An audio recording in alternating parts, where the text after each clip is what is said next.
has a real love for the sport, and the national carp fishing team are former world champions. This trip will be targeting carp from a commercial venue and also a wild river, as well as some small... Hello, is this working? Is there anyone now? For our first challenge, we'll be heading to a large carp lake called Installa, which is situated... I don't even know if this is working. You know what? I've fished all around Europe. We haven't been here either. Really looking forward to it.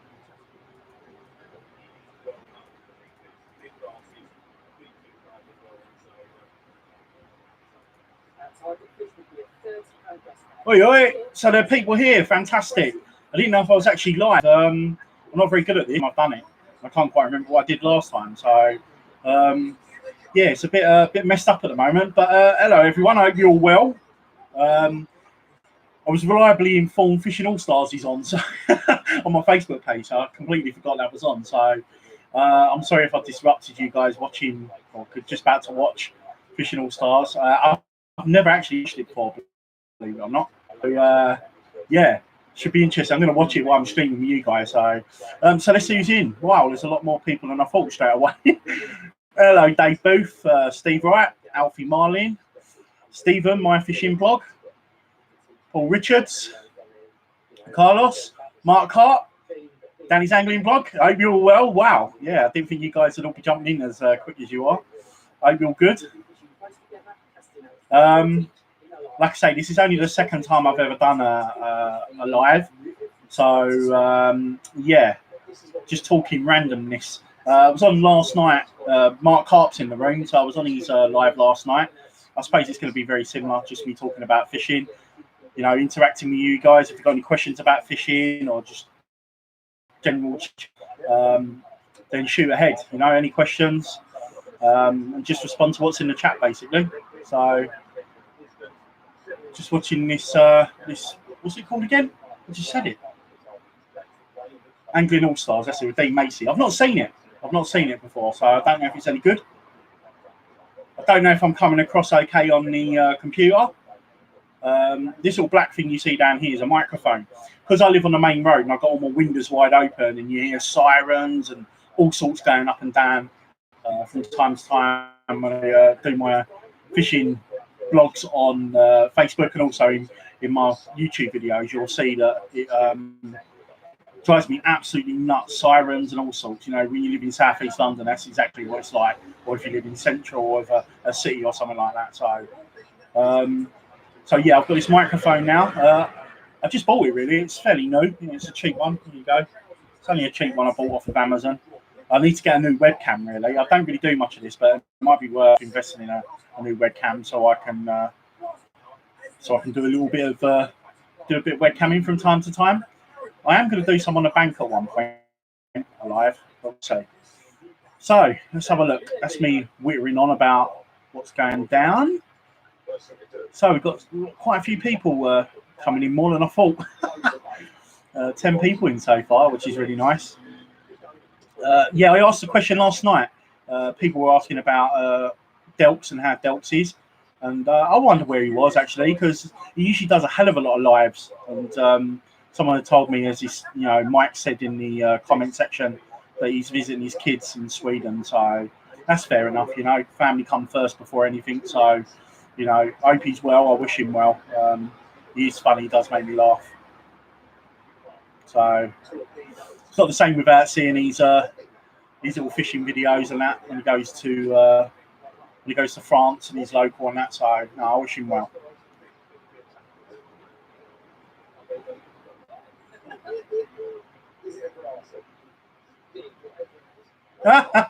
Yeah, that's quite funny. I don't think I've got fans. No, I'm not. That's cringy.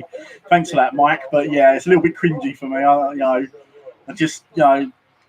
The average person who likes to go around like anybody else who likes to go fishing. Unfortunately, I don't get out to go fishing as much. You know, I don't want to keep giving good sob stories and so on and so forth. You guys know that I don't get out on the bank nowhere near as much as, well, you guys don't know me, but years ago I used to do a hell of a lot of fishing. I do live for it, but I have to. If I can't get on the bank, I have to do things around fishing to sort of keep myself sort of same, should I say. People go fishing for various reasons, be it to lease, you know, blokes, I know I like to read, everything to do with it. It's not just being on the bank, it's everything to do with it.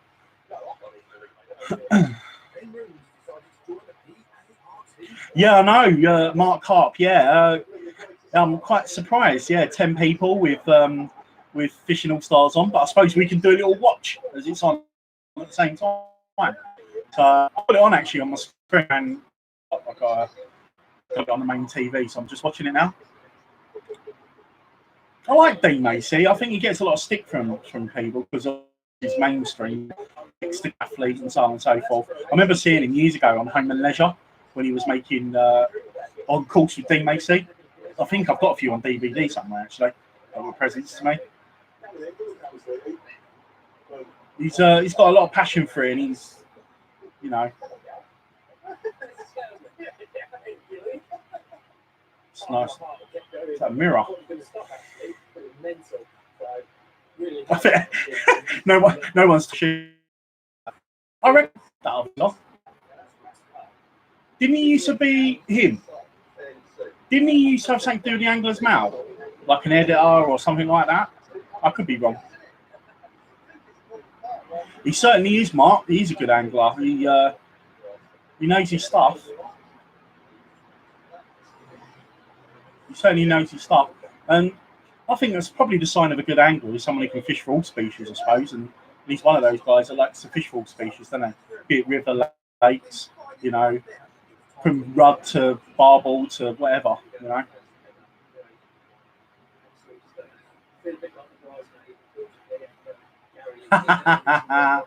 Well, he was a decathlete, wasn't he, Mike? Which means he does all different disciplines. It's almost like that Jessica Ennis. She does like the female version.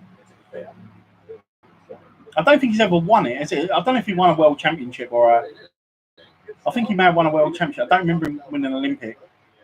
I know he might have placed somewhere, like silver or bronze, possibly. I can't quite remember. But I remember watching him years ago.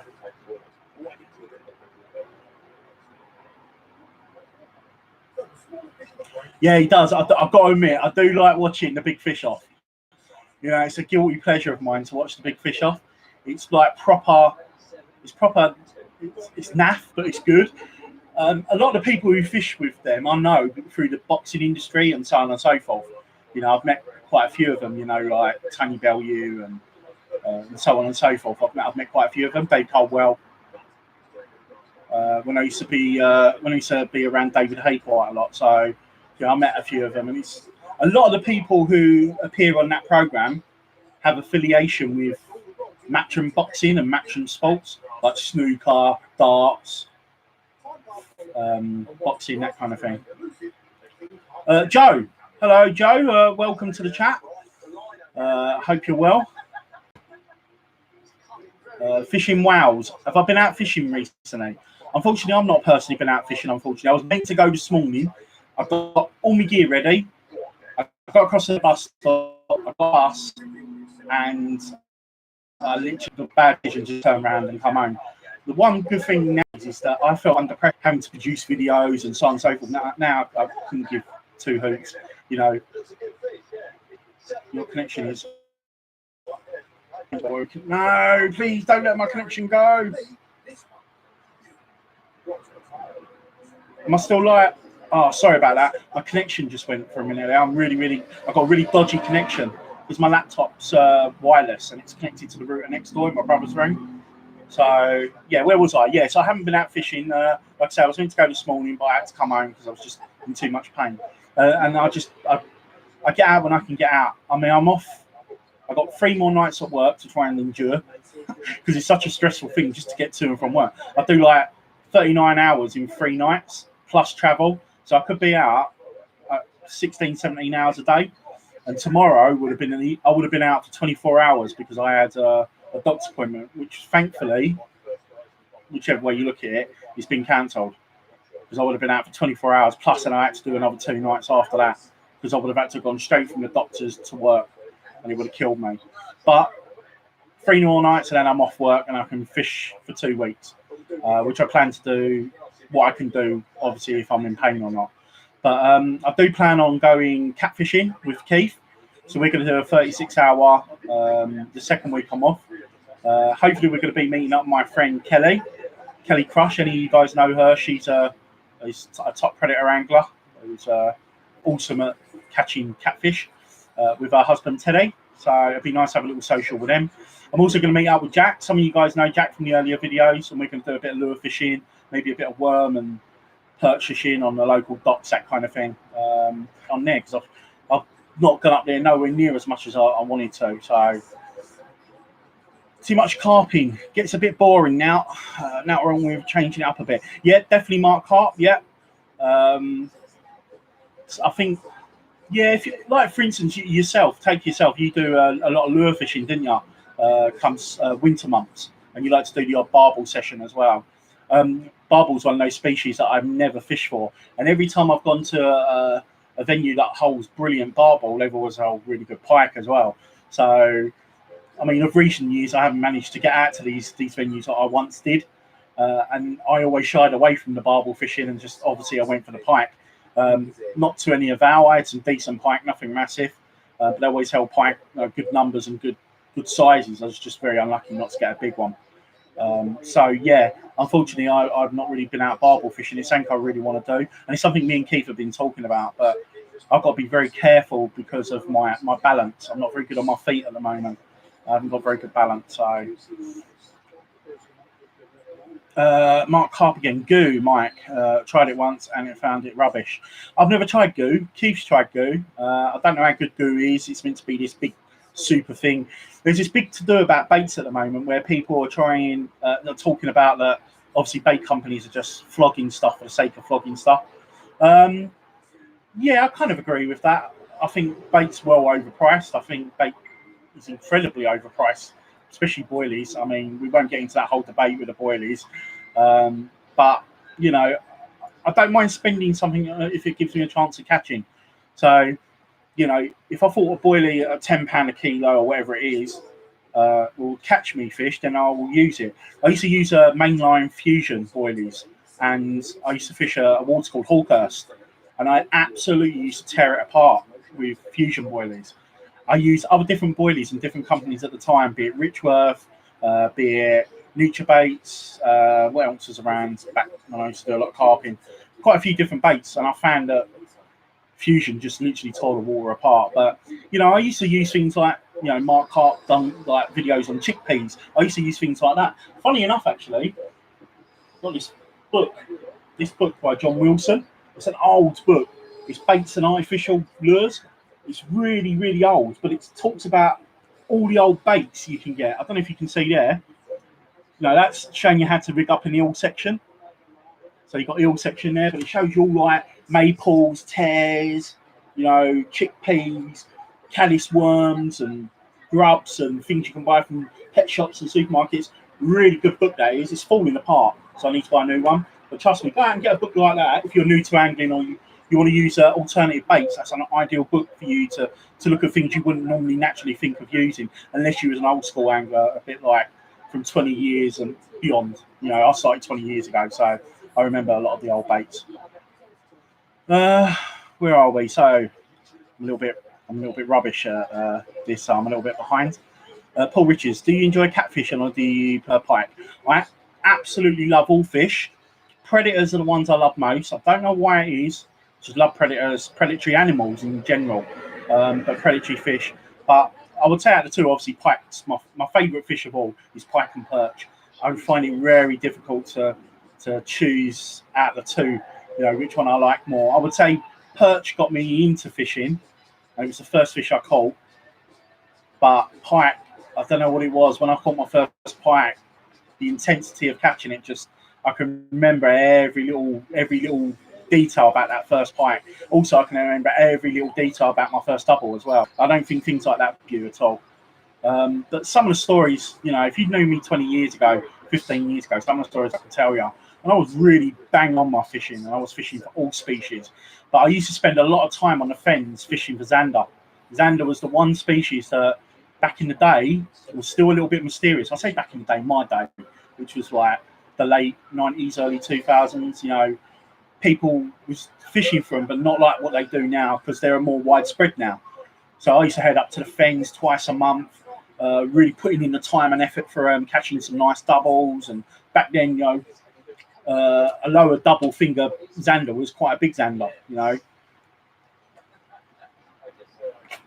So yeah, to answer the question, I've gone off tangent a little bit, which I do from time to time.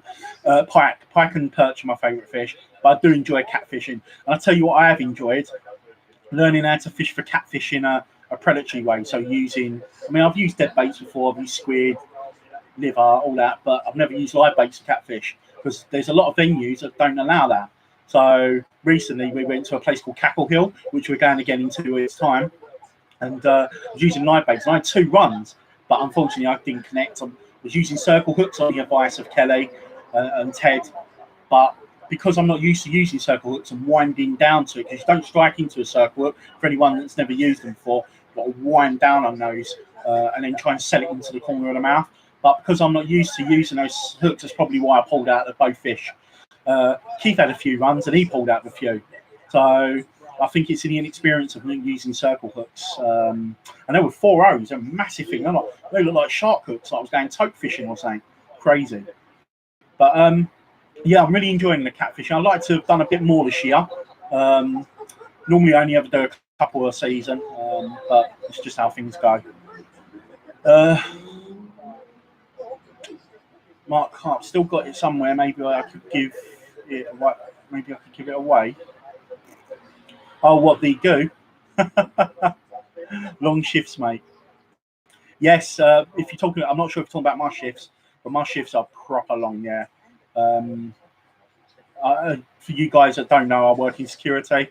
I work in quite a known museum up in London, central London, and it's the travel from my house to there, plus the time I'm there as well. It takes its toll on you, man. Really does. Dave Booth is out tomorrow. Can't wait. I take it, Dave, you're fishing for catfish. I think you're a bit of a catfish connoisseur, aren't you? So I'm assuming you're fishing for catfish. Trying to catch up here, so I think I'm behind. Wow, there's quite a few people on here. So I apologise, I'm a little bit behind, so I'm going to try and catch up a little bit here.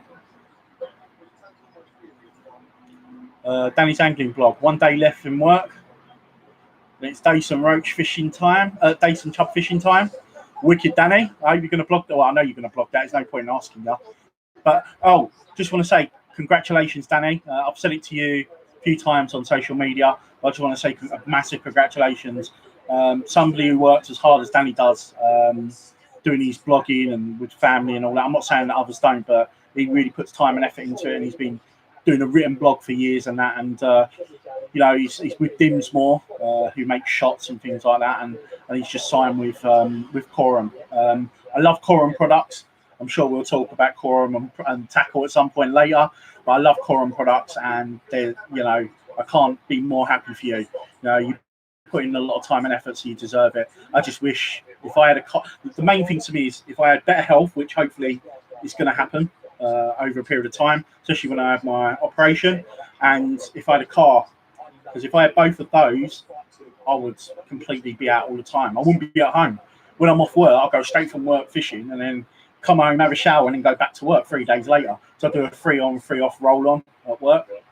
That would be me. That would be my life, because I don't have kids and I'm not married, and I love fishing that much. But unfortunately, like I say, my health is what puts me away from fishing a lot of the time.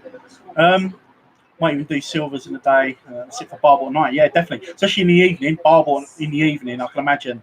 Especially this time of the year. It must be lovely on a nice river bank for the barbel. I take it, is it the Wye you're fishing? Possibly. Mark Hart, Saturday for me. Can't wait either. Nice one, mate. So you're out Saturday. Bang on the carp again, I take it, Mark. Mike the Pike, Wigan Pier.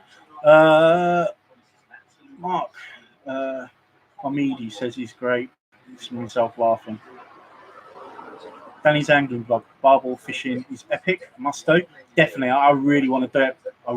I've caught, believe it or not, I've caught a barbel, but it was probably about, I think I've caught bigger gudgeon. It's probably about the same size as a gudgeon. Now I know the difference between the two. It's a bit like catching catching a dace and a small chub. If you don't know what you're looking for, they're very easy to get mixed up. You know, the delicacy of the mouth, the concave and convex anal fin. So there's ways of telling, isn't there? But yeah, I've caught a small barbel before, but that's when I've been chub fishing. And I love chub fishing. I've been chub fishing for quite a few years. That's another thing me and Keith have been talking about. So hopefully, maybe next year, I don't know about this year, but next year, we can do a lot more river fishing. We're definitely going to do some more zander fishing this year because I'd love to get a zander video on the blog, on the videos for YouTube, because I've not done that as of yet. And that's the one species that I used to spend a lot of time on, as I said earlier on. And back in the day, in the Angler's Mail quite often with with various zander. So fantastic. No wonder, mate. Just wonder. I'm going to place it. Just ordered 2 of the new Fox twin tip barbel rods. Yeah, I've seen those, Mike Pike. I've seen them, mate. Are they any good? Oh, well, you've ordered them. I take it you haven't got them at the moment. So you can't wait to get out and bash them out, mate. Give them a go. They look quite nice, actually. I will say, though, and I don't want to be biased, but the Quorum barbel rods look really nice. For 50 quid each, they look mental. Absolutely beautiful looking rods. I mean, as long as they do the job as well, it's not all about looks, is it? I mean, we do like to sit behind, that's tackle tarts, like to sit behind nice tackle, don't we? And I do consider myself to be a bit of a tackle tart. It doesn't matter if it's expensive or cheap. I like it to look nice, but also be functional. And Quorum 50 quid rods, I don't think you can go wrong. But those Fox ones, I think they're about 80 quid and they 70 quid, and they look nice. I won't be buying any barbel rods because I've got 2 sets of TF Gear 6, and the reason why I bought them again, I got them. They were 100 quid, and I got them 50 quid each. A lot of people don't like TFG gear, but I liked them because they were very traditional looking, olive blank, cheap as chips, cork handle. They fit, and I don't go barbel fishing that often, but I've got them for when I want to go. I bought them. They were so cheap. I bought £1.50 test curve and a £2 test curve. I bought 2 of each. So if I go when it's flood water in the winter months, then I can use a £2, or the £1.50 if I go in the summer months. I will be drinking a lot tonight because when I start talking, my mouth starts going. Right, I'm really behind now. I've got to really catch up. Gareth Craddock. Yes, Gareth. How you doing, son? I ain't seen you for a while, mate. I ain't seen you put a blog out for a little while, a written blog. Now, anyone else who does written blogs like Danny's Angling blog, used to do a lot of written blogs. Gareth does a nice written blog. I think Gareth's from North Kent. He does a lot of fishing on the North Kent Stour and that. And his way of words is fantastic. So anybody that's is not read any of his blogs, go and have a look. Gareth Craddock. Go and have a look at his blog. Really good. All on the right. Here we go. So cool. Oh, so you've been on the bass fishing, have you? Fantastic. Mark Carp.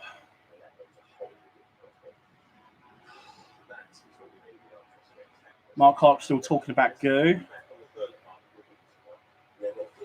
Dave Booth. Prince Albert. Mike. Okay, can't beat hemp. Tears. Donkey Kong Roach. Yeah, I've used Tears years ago. I've had roach on Tears actually. It's an old school bait. It's a really good bait. Hemp is one of my favourite sort of all-round cyprinid type fish baits. If I'm carp fishing, tench fishing, crucian fishing, roach fishing, I always have to have hemp with me. And you got all these little Fandango nudes, the frenzied dynamite bait stuff. I always have. It's what I've always used. Trying to catch up here, guys. They both gooey's pants. Never has any success on it. A lot of people says it's really shit. A lot of people says it's absolutely rubbish. I'll be honest with you, I've never used it. Keith bought some one time, and it was almond goo. It's like when goo first come out, and it smelled like marzipan. It smelled so nice. I wanted to drink it out of the bottle. Just smelled that good. Mark Carp. I've been spent most of my fishing life using the old particle baits. I love them. Yeah, I mean you're old school in your Mark, so you're going to know all the old baits and tricks and stuff like that. UK predator fishing. Jason Stokes. Hello, Jason. You're the Jason I think I know. You're the guy who messages me a lot on Facebook, innit? On my statuses. Absolutely awesome predator angler, Jason. Catches some awesome perch, I tell you. Good evening, Jason, by the way. Connection real bad, Baz. Yeah, I'm sorry. I hope I'm coming through. I'm really slow at the moment. I'm trying to catch up. Matt, hi. Hope you're well. That's not Matt Phantom Fishing. That's Matt Dallo. Carlos. All I'm going to say is thank you. Yes, yeah. For anyone who says and knows, obviously I support Norwich City. A Londoner who supports Norwich City is a quite strange thing, but there is quite a lot of us. You've got the Capital Canaries, for instance. They're a supporters group from London, which I unfortunately don't belong to. So I just don't have the time to get out and watch Norwich. The only time I can get out and watch Norwich is on my own accord and my own time.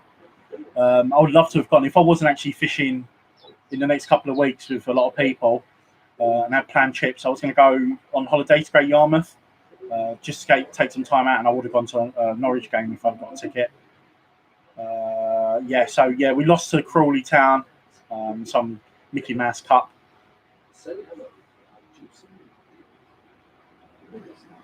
Still never caught AZ. Oh, you never caught. You're not really into Xander, though, are you, Mark Hart? I think you mentioned it once before. You don't agree with Xander being here and that. The way I look at it is that they've been here for so long now, and they're settled in a lot of places. I don't know the integral differences about how they are on canals and things like that at the moment. Some of the Midlands canals, I think a lot of them are being electro-fished. And I think they say you can take them for food and things like that.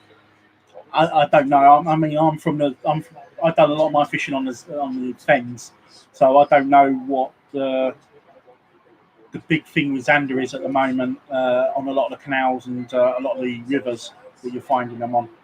So I don't want to get too in depth on where to go, whether Xander should be here or not. I don't know, but I do believe if they're settled in the water, because I think predators are good for having more. It's like the Serengeti. I've always said it. If you've got the Serengeti and you take all the lions and predators and the jackals and the hyenas and everything away, scavengers, then the wildebeest, the zebras and all that are going to get out of control. You're going to get a lot of sick, a lot of the deformities and things like that, inbreeding, and they'll just get out of control. You need, in all animals, in all aspects of life, you need a predator-prey relationship. And that goes even back from the dinosaur days. Predator-prey relationship, be it a T-Rex and not T-Rex, I can't think of a herbivore it would have been. Let's say an Allosaurus and a Stegosaurus. You need that predator-prey relationship. I know a little bit about dinosaurs, so I was just trying to think of a correct ones to put together.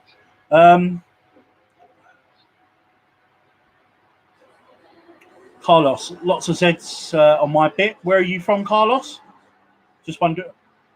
Plenty on the lower 7. So you're saying there's loads of Zs? Yeah, Zs on the 7. I used to watch a few videos of Mick Brown fishing up on the 7 for and Matt Hayes fishing for Xander on the 7. Mike the Pike, I'd love to catch a Xander. I'm told there are a lot of them. Yeah, it depends on where you are. I mean, you're Manchester, isn't? I think you're Manchester, aren't you, Mike the Pike? I'm not too sure where you would get them around Manchester area. I'll be honest with you. I've never fished around Manchester, so I'm unaware of where they are up in the in that area. You may have to travel, I would say. Depends on how desperate you want to catch one.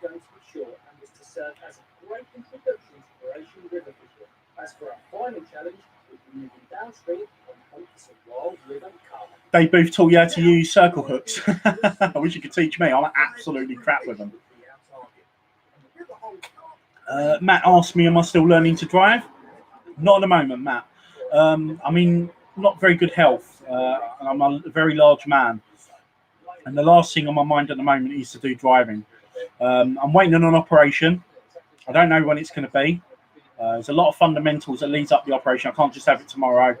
It may not be for 6 months, it may not be for another year, but I have to go through a program, and then I have to have quite a serious weight loss surgery operation. It's the more severe one of the three, which is I'm really nervous about. But until I have that done and I drop some weight, driving's the last thing I want to be thinking about, if I'm being honest. Jason, can't beat a bit of catting, mate. Wish I could have done more myself this year, but other things got in the way. Yeah, I'm sorry to hear that, mate. I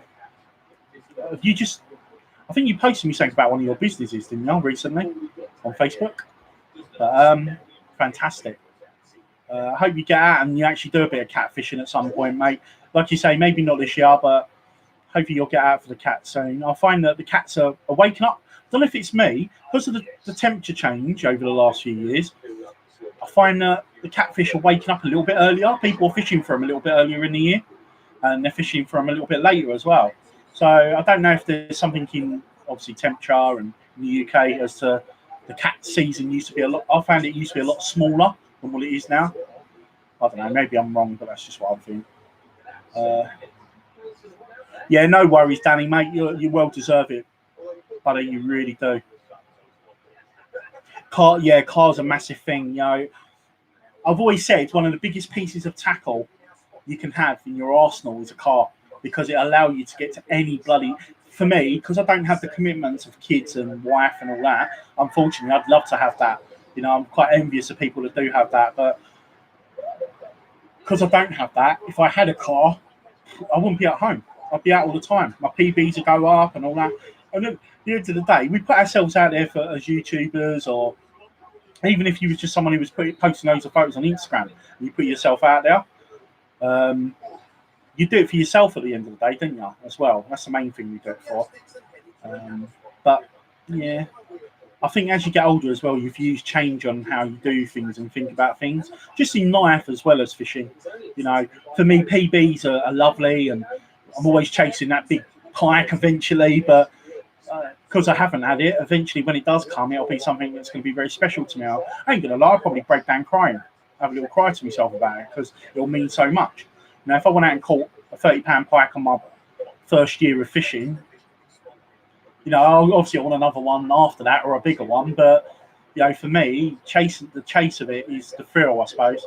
Eventually, when it does come, and I least expect it, it's one of those times that be quite emotional. And I have lost a big pike before, a really big pike, which was probably even more heartbreaking. Speaking of barbels, sitting next to the Trent as we speak. Yeah, I know you're up north fishing. I didn't know where you was. So you're on the Trent. Fantastic. I think Dom, when we was in Mark Harp's chat last night, was talking about going to the Trent. Trent's got some really good fishing in it by all accounts. I've never fished the Trent before, so.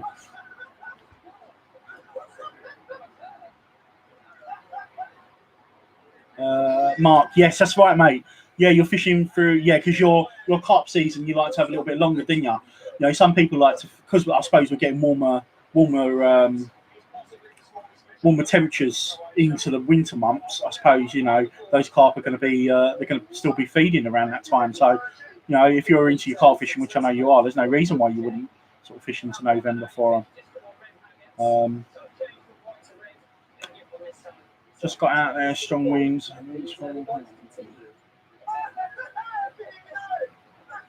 Oh, is it all blowy up where you are, Mike the Pike? Actually, it's calmed down. I mean, it's got a bit cooler tonight, which is a lot more bearable. Last night, I just couldn't. Oh, mate. Last night was so hot. And the night before, my last 3 nights was like 34 degrees every day. If it wasn't for the commitment I want to put towards, because I work with some really decent fellas. If I wasn't so committed, mate, I think I would have collapsed. I nearly collapsed twice on the bus, just out of heat. Heat and fat people don't go well together. The Coram brothers. The Coram brothers. I like that. What is it? What was it you said? Coram Moore or something? Danny's angling blog last night. I think he amalgamated Dimsmore and Coram together in the same word, which I found quite funny. They both still some £40 cats waiting to be caught yet. And then on to the carp. Yes, mate. I mean, my PB catfish, believe it or not, is only £25. I've never had a really big cat. And for me, any cat, any size, I mean, I've not had a massive one, but I've held, my mate had an 86 pounder. And he struggled with holding it. And I wanted to hold it to feel what it felt like, a French cat. And I wanted to hold it. It was a French lake a few years ago that we go to occasionally. And I wanted to hold the weight just to see if I could sort of juggle it. And I managed to do it, even though the arse end, the tail end can be just as heavy as the head end. So much muscle and power. Just wanted to see how it felt. And also my mate, who had a 110 pounder, was helping him in and out, doing the pictures and all that. And that was so heavy. He couldn't even hold a 110 pounder up. So I took some pictures of him sort of laying next to it or sitting next to it. It was awesome. Got some nice angles for him. My best friend, Dan. But yeah, I've never had a big cat. So for me, my target is obviously over £25. But I'm really nervous about catching a big one at the moment, because where I'm going and the methods we're using, I've got a chance of a good 80 to 100 pounder, and I'm a bit nervous of it because of obviously, you know, I want to get a decent photo more than anything. It's getting down on my knees because my knees are really dodgy at the moment. But yeah, we'll see. I'm not going to let that stop me trying to catch one at least.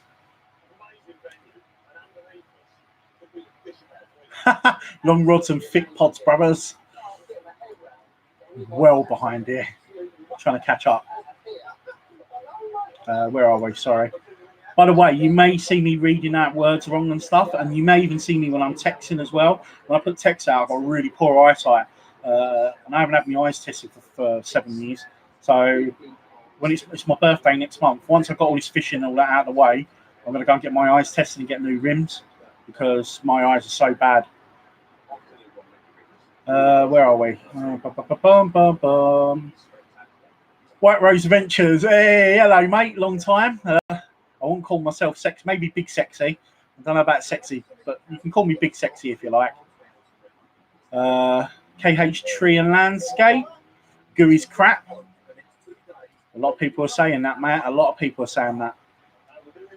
Best using oils and pellets. Simple. Yeah, I've used oils. You've got to be careful what time of year you use oils, I was told. I tend to use flavours, but not too often. Going Charlie's Peg 6 next weekend, can't wait. Charlie's Lake, I take it, the Catfish Lake. Yeah, me and Keith used to fish there quite a lot. It's a proper, any person that's never fished Charlie's Lake is quite a small complex with small lakes, but it's crammed for the catfish. So anybody who wants to catch their first catfish, that is a really good place to go, because unfortunately I've not shown it on any of the blogs or videos so far, but you can see by when Keith's fishing with me and the geezer behind me on the last video we did last year, you can get run after run. The geezer next to me had like 50 catfish in 48 hours. It's ridiculous. So you won't get many. I mean, the biggest one that come out is like between 40 and 50 pound, I think. Apparently there's a 70 pounder in there, but that's not been caught for quite a while. But you want them up to 30, 35, 40 pounds, that's probably the best place to go to catch one. Probably would suit my fishing better at the moment to go and catch smaller kittens than to go somewhere like Cackle Hill and end up having a monster. But I think I'm due a good fish because I've had a really torrid time with greenfish on the bank lately. Love your YouTube cast, haha, Luton Town. Oh, you're a Luton Town fan? That's fair enough, no worries. I've got no beef with Luton. Thomas, you still alive? Yeah, I often ask that question. Matt, I don't know, sometimes I'm going to wake up, have a look on Instagram and see if Thomas is still alive or not. It does worry. Thomas, you do worry me, mate. I get a little bit worried for you. I haven't seen you do much fishing lately, just more exploring and stuff like that. So it'd be good to see you get out with the rods and that again, mate. Jason, yes, it is me, mate. I do have, you know. Oh yeah, I know. Yeah, just wanted to make sure it's the same Jason. That's all. Fantastic, top fella. Some really good products coming out from Fox, Jason. I saw. There's a few things I like. I like that new, because you know, I don't know if you've seen. I like the camo Fox luggage, lure luggage. But I don't use it for lure fishing that much. I use it for I like my little urban setups. I've got little 9-foot Zander rods that I like to do for perch and Zander. Well, what I have planned to do anyway. I've only used it a few times, and they got a new sort of hard shell rod holder because I've got the soft ones, and they got a new hard shell one, so I want to get that as soon as it comes out. Really nice, nice product. Not too keen on the black luggage, I'll be honest. It looks a bit plain and boring for me, but I like the sort of urban camo sort of thing, the grey camo. Mark Carp, yeah, the EA Electro Fish Mount. I'm assuming you're still talking about Zander on that one. KH Tree, love cats and carp. Yeah, I like carp. I don't get to go carp fishing as much because there's too many other species. When I do get out, it's one of the least on my mind to fish for. But I do love carp fishing, and I've got a nice, funny Mark Carp in his videos. We talk a lot about like setups, rods, and things like that. I've got 3 12-foot entity carp rods, and I've got 2 9-foot scope rods, because we talked about scope rods and you was wondering whether to get scope rods or not. So I've still yet to use them. I've got a nice little scope set up for when I go up on my lake, so it's all compact, so it's easy for me to either chuck in the boot of a cab, or if I'm feeling a bit brave, maybe even getting on a bus with it. I've got a nice little unhooking mat, little bag, and it's I ain't got to have a pod or anything, because the bag you can put bank sticks in with your little alarms on, and it doubles up as a pod. So I've got a nice little carp set up that I can fish for cats on my local lake as well. Funny enough, my local lake that I said I was going to be fishing, they got 4 cats in now. The biggest one was 37 pounds until last year, and then this year the bailiff had 2 different ones, one at 50 and one at 48. So they're getting bigger. So I really should be getting up there fishing for them, I suppose. Nature's Balance, mate. White Rose, Fanta fishing, nothing can kill me. You're like Stretching Armstrong. You're like the Terminator, you are. White Rose Adventures. How the hell you go through what you go through and you're still alive? You're like Dangerous Brian Connolly. Who remembers Dangerous Brian? On the Saturday night TV shows. Dangerous Brian Connolly. How the hell do you stay alive? Gavin, evening. That's all right, mate. You ain't missed too much. We've just been general chatting about stuff. Do you know what? I've got fishing on. I'm not even watching it at the moment. So I'm just trying to catch up with you guys. Carlos, Mike the Pike, if you want a Zander, let me know. Only grow to 21 pounds by me though. Only 21 pounds. Funny you should say that. My local River Thames, I haven't been up there this year, but where I fish on the Thames, the record come from there, which is £20 2 ounce. So a Zander over £20 to me is crazy. So like I say, when I used to fish from 20 years ago, when I first started fishing them, I think the record was Dave Lavender's 18.4, which was caught up on the 10 Mile Bank. I think it was 10 Mile Bank or the Relief Channel up on the fens. So I used to fish up there a hell of a lot. Around Ely Way and around 10 Mile Bank and Queen's Adelaide Bridge and all that. That's where I used to fish. Roswell Pits. But I rarely go up there. I've been up there a few times with Keith, but never really spent any time up there. And I miss it. I do miss it. And if I had a car, I'd spend a lot more time. So I'd certainly be looking for rudd while I'm up there as well, because I've seen some huge rudd. Not on that stretch, a little bit different. I'm not going to say where, but I saw some massive rudd not that far away from that area. And that's talking about fish. There's one fish on my hit list. Okay, I want a PB pike, I want a BB perch and PB everything else. I want to catch a barbel. But the one fish that's eluded me that I've seen in person at £3 4 ounce is a rudd, a golden rudd. I'd love to have a big rudd. Absolutely adore rudd. I mean, Matt Rand, any of you guys who know Matt, I'm sure Jason knows Matt. He promised me years ago he's going to take me rudd fishing, and unfortunately it's never materialised. He's a busy man. He works very hard in the job he does. So we was going to meet up and do a rudd session, and it never materialised. A little bit gutted about that. Maybe one day that can happen. He's a lovely bloke, Matt. For any of you guys that know him, love to catch some rudd, a big rudd, more than anything. A £2 rudd for me would mean a hell of a lot, because I see rudd as a traditional fish. Because of my age group, I'm 40 years old nearly. I've got my foot in one foot in the past and one foot in the future. So I like modern tackle, but I also like traditional tackle. I like modern techniques, but also like traditional. I like amalgamation of the both. And I see rudd as a traditional fish. Same as tench, same as crucians. Where are we? Darren Green, hi. Is there any reason for the live chat or just to catch up? Yeah, Gavin, it's just to catch up. I don't do lives very often. I'm not like Mark Carp. Make sure you go and watch Mark Carp every Wednesday on his channel. He's in the chat at the moment. We all sort of pile in there and have a chat, and he's much better. He's much better at doing this than I am. I just do one every couple of months when I feel like it, just to chat fishing and just to catch up with everyone, which is really nice. So yeah, there's no real reason for this. Alex Lovell, do you prefer to use bait casters or spinning reels for pike? Funny you should say. I've always used spinning reels. I used to use bait casters for pike, we're talking about. I've only just started getting back into lure fishing for pike. I'm not an expert when it comes to pike lure fishing. I know how to catch them. You've seen me casting on my bait caster when I was surface fishing for pike on my last session on video, which didn't go to plan. Lost a few fish, but excuse me. I actually love using bait casters, and I've invested in a few. I need one more bait caster. I've got 3 at the moment for different size setups, from perch down to pike, up to pike. But I want a really heavy one for my big, heavy jerk bait setup, because you never know when when I've lost a bit of weight. Like I did when I used to go islands, we used to be out on the boats trolling and casting out big bulldogs. I don't know if you guys remember the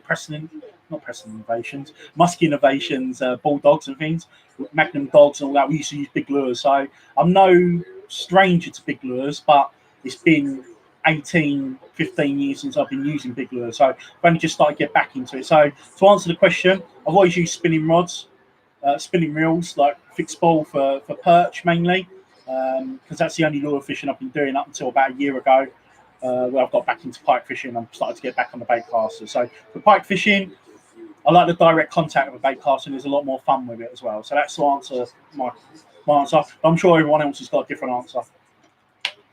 Wow, 20 in the room. Thanks, guys.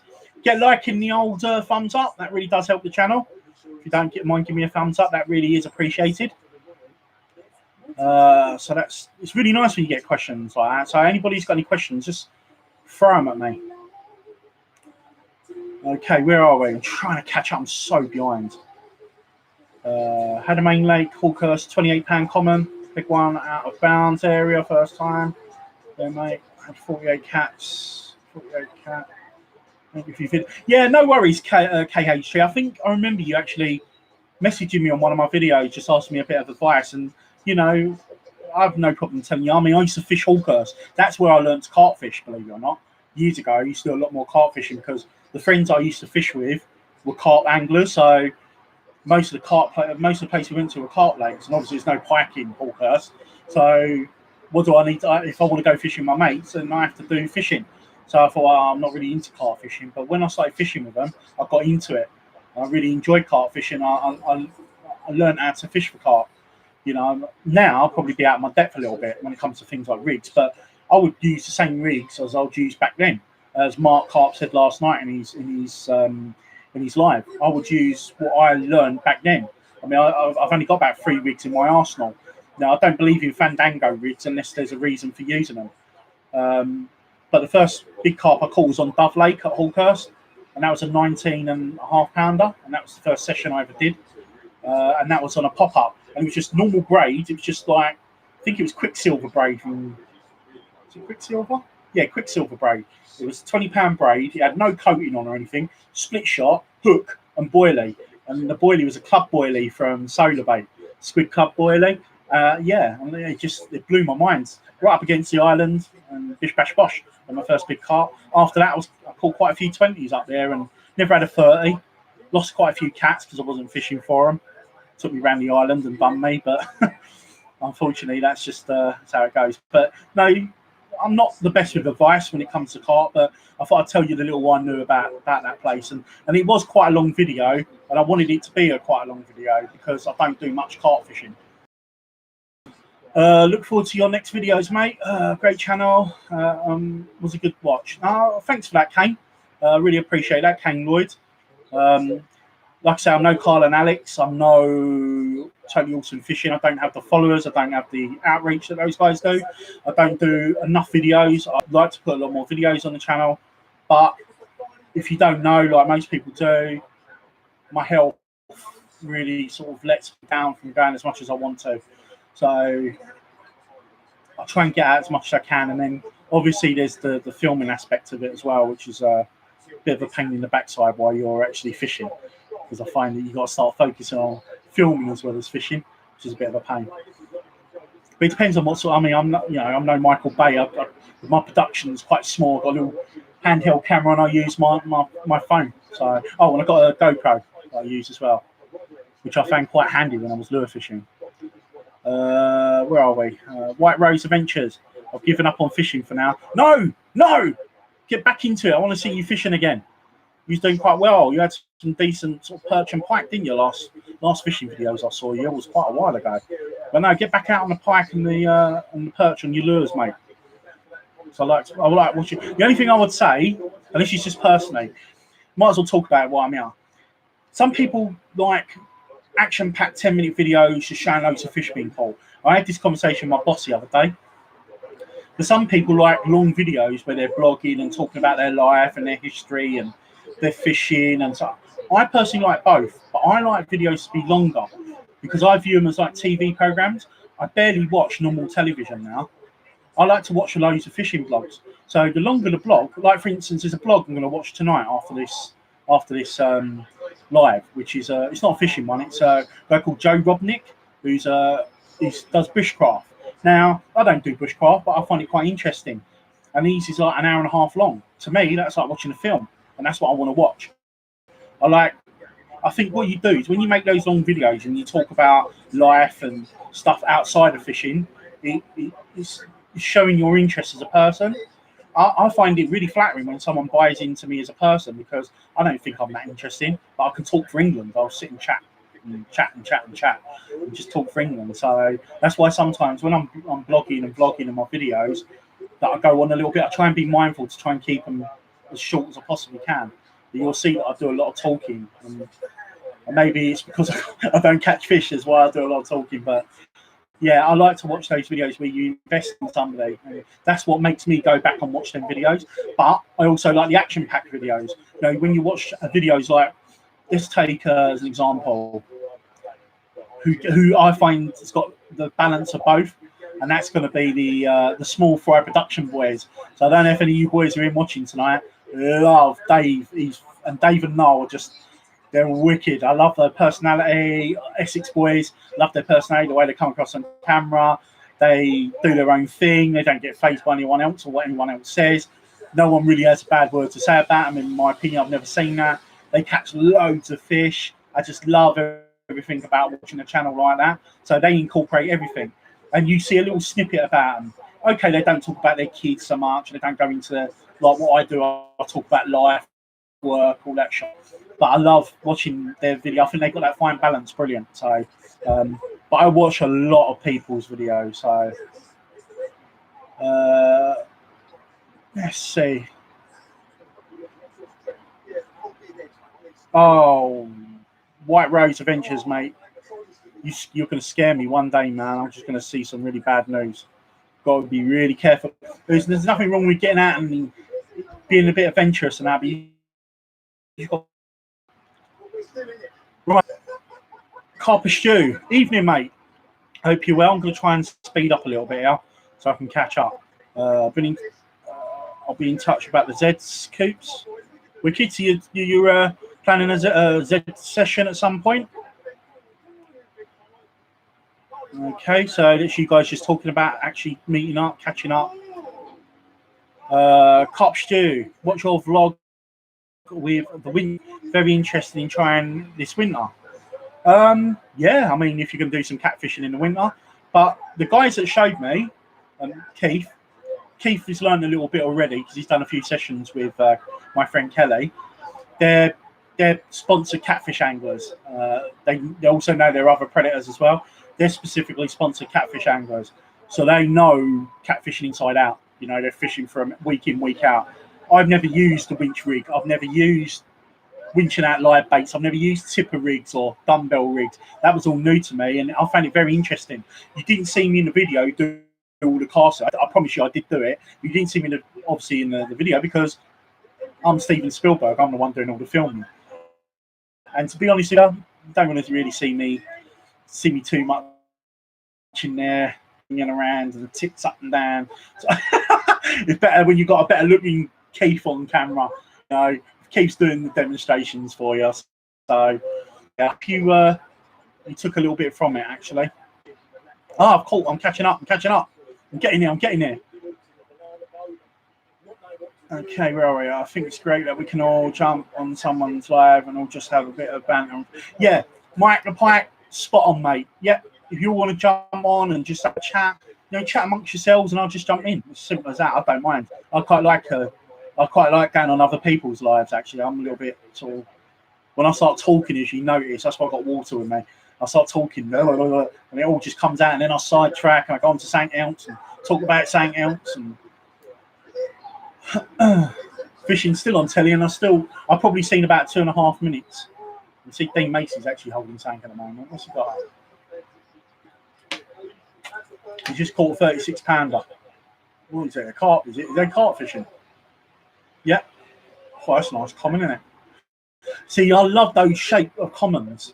That shape common's proper sexy, especially when they got long barbules. That is a beautiful, beautiful common. That's a lovely common, that is.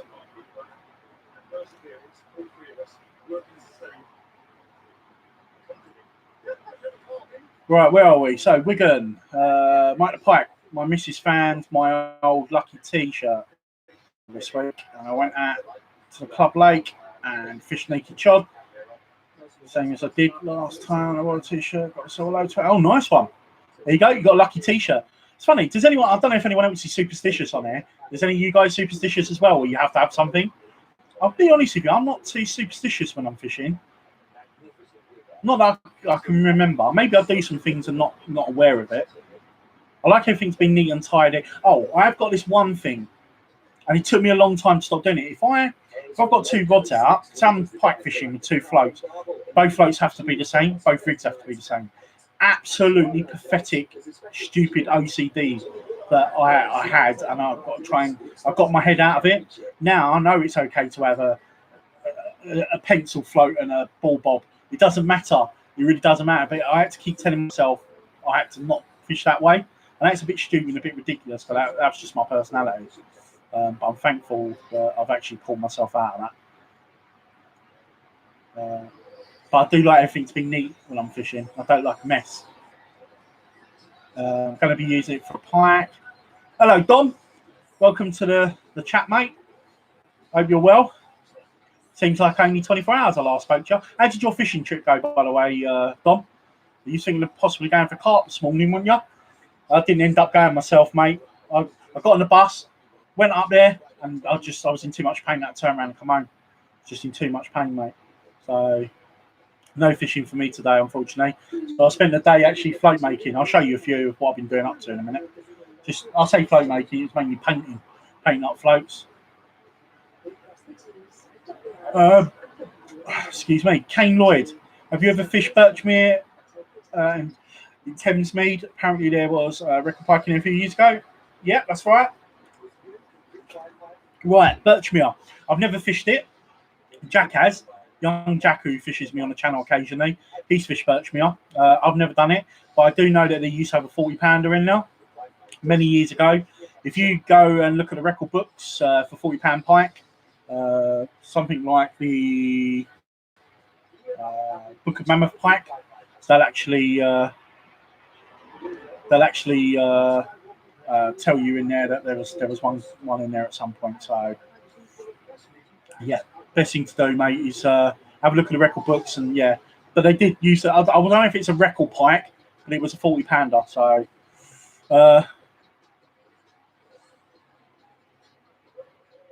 just showed up, and you're talking about knobbing a fish. Knobbing a fish? Who, me? Barry, come on, mate. Don't spoil the program. I'm tapping it. What? Oh, taping it. Oh, sorry. My God, I told you I got really bad eyesight. Sorry. I won't. Oh, okay, I'm not going to say anything more about the program.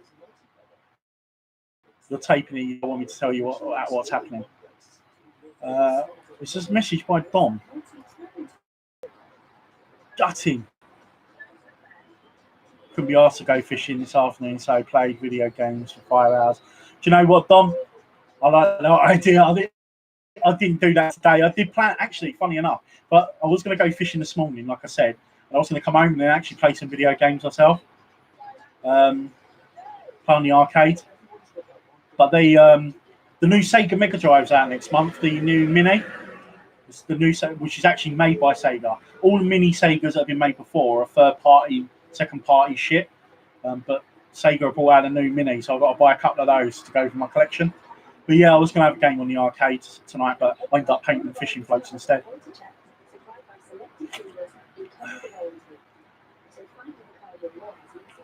Where are we? Couldn't be asked to go out yet. Wigan. Total OCD, me. Yeah, me too, mate. Mike the Pike, I am terrible when it comes to absolutely terrible when it comes to like OCD. You know, I live with my mum and my brother. I used to have my own place, but I live with my mum and my brother. And I used to have my own place. I used to live with two girls as well, and they were the messiest people on earth. And I was forever tidying up. And I like my room is really messy because I've got a lot of stuff in here. I don't have much room. Like it's just tackle everywhere in my room. But if I go in the fridge, everything has to be facing the right way. If I go in the cupboards, I'm not bad enough that if I live with someone that they have to do the same thing. No, if they want to live in their little bit of mess, that's up to them. But I like to have my own being a bit sort of face. And I'm the same with my fishing. You know, if my rods are not sitting parallel, they don't feel right to me. On a pod, as an example. Stream just bugged out. Yeah, sorry, mate. It's really bad. And I was talking about getting that webcam. A while ago, Dom said to me about getting this particular webcam, Microsoft webcam, and I need to order it. I haven't, as you can see there, I've got a mic. I bought myself a mic, a fairly cheap one. I need to get a new webcam actually. So next time I do lives, it'll be a lot better quality, hopefully. No, sorry guys. Yeah, it's the connection here. I hope I'm coming through now. Mark Harp, these scopes you have, Barry, what reels you pair them with? Aha, funny you should say. Right, being 9-footers, I didn't buy the scope reels because those scope reels look shit. And I think I may have put it up on Facebook. In China, right, when the scope reels come out, as an example, they come out and I thought, oh, okay, a scope reel will probably go nice with a scope rod. So these scope reels come out and they're really bigging them up, Nash. They're going, oh, they do this, they do that. We put a lot of time and then it turns out there was a company that was selling them from China where they were made and they were the same bloody reel for like £12.50 or something. Ridiculous, absolutely funny. And they're trying to sell these reels for like 179 quid. Look, for me, the best reels you'll ever get, you know, I do own Dower reels, the best reels you'll ever get are going to be Shimano, without a shadow of a doubt. They make bike gears. So for me, if you make bike gears, and I believe that Shimano, with their coggins and all that shit, is just the best. I've had some Shimano reels. Still got my GTE 8000s and 5000s. I've had them for 20 years. There's nothing wrong with them. I've just upgraded them to the newer model bait runners. But to answer your question, because I am going around in circles here. Do you know we've both got the I think we've got the XTD 14,000 XTDs. Well, I've got the 5.5500s, the half size ones. So the baby versions of those XTDs. So that's what I've got on there, and they're absolutely beautiful. They go really well, Mark. So to answer your question, they're Shimano XTDs 5500, I think they are. And they just balance lovely. They've got a 50mm butt ring, which for me doesn't matter, especially on a 9-foot rod. But with the butt ring, I needed something slightly heavier to counterbalance them. That's the ones, Mark. Yeah, they're exactly the ones I'm talking about, mate. Yeah. So I've got those in the 14,000 as well for my 12-foot Nash entities. But because they're so nice on my 12-foots, the 14,000s. I thought, oh, what can I put on my scope ones with 50mm butt rings? And I thought, So personally, I would prefer 40mm, but because I bought them from Total Tackle, which are just, you can only buy them from that place because they're sleek black. They're really nice scope rods. They're not like standard scopes. They're like sleek black with cork handle. And the only place you can get them from is Total Fishing Tackle Shop. So I bought them from there, and they're the only ones that come with 50mm butt ring. So yeah, that's the reason why I bought the 5,500s really. And I put £16 line on it, Fox camo line that I always use. Yep, Neil's sitting there in my bag ready for if I want to go carp fishing, which next week, in between lure fishing and that with Jack, I want to do a day up there on them. So where are we?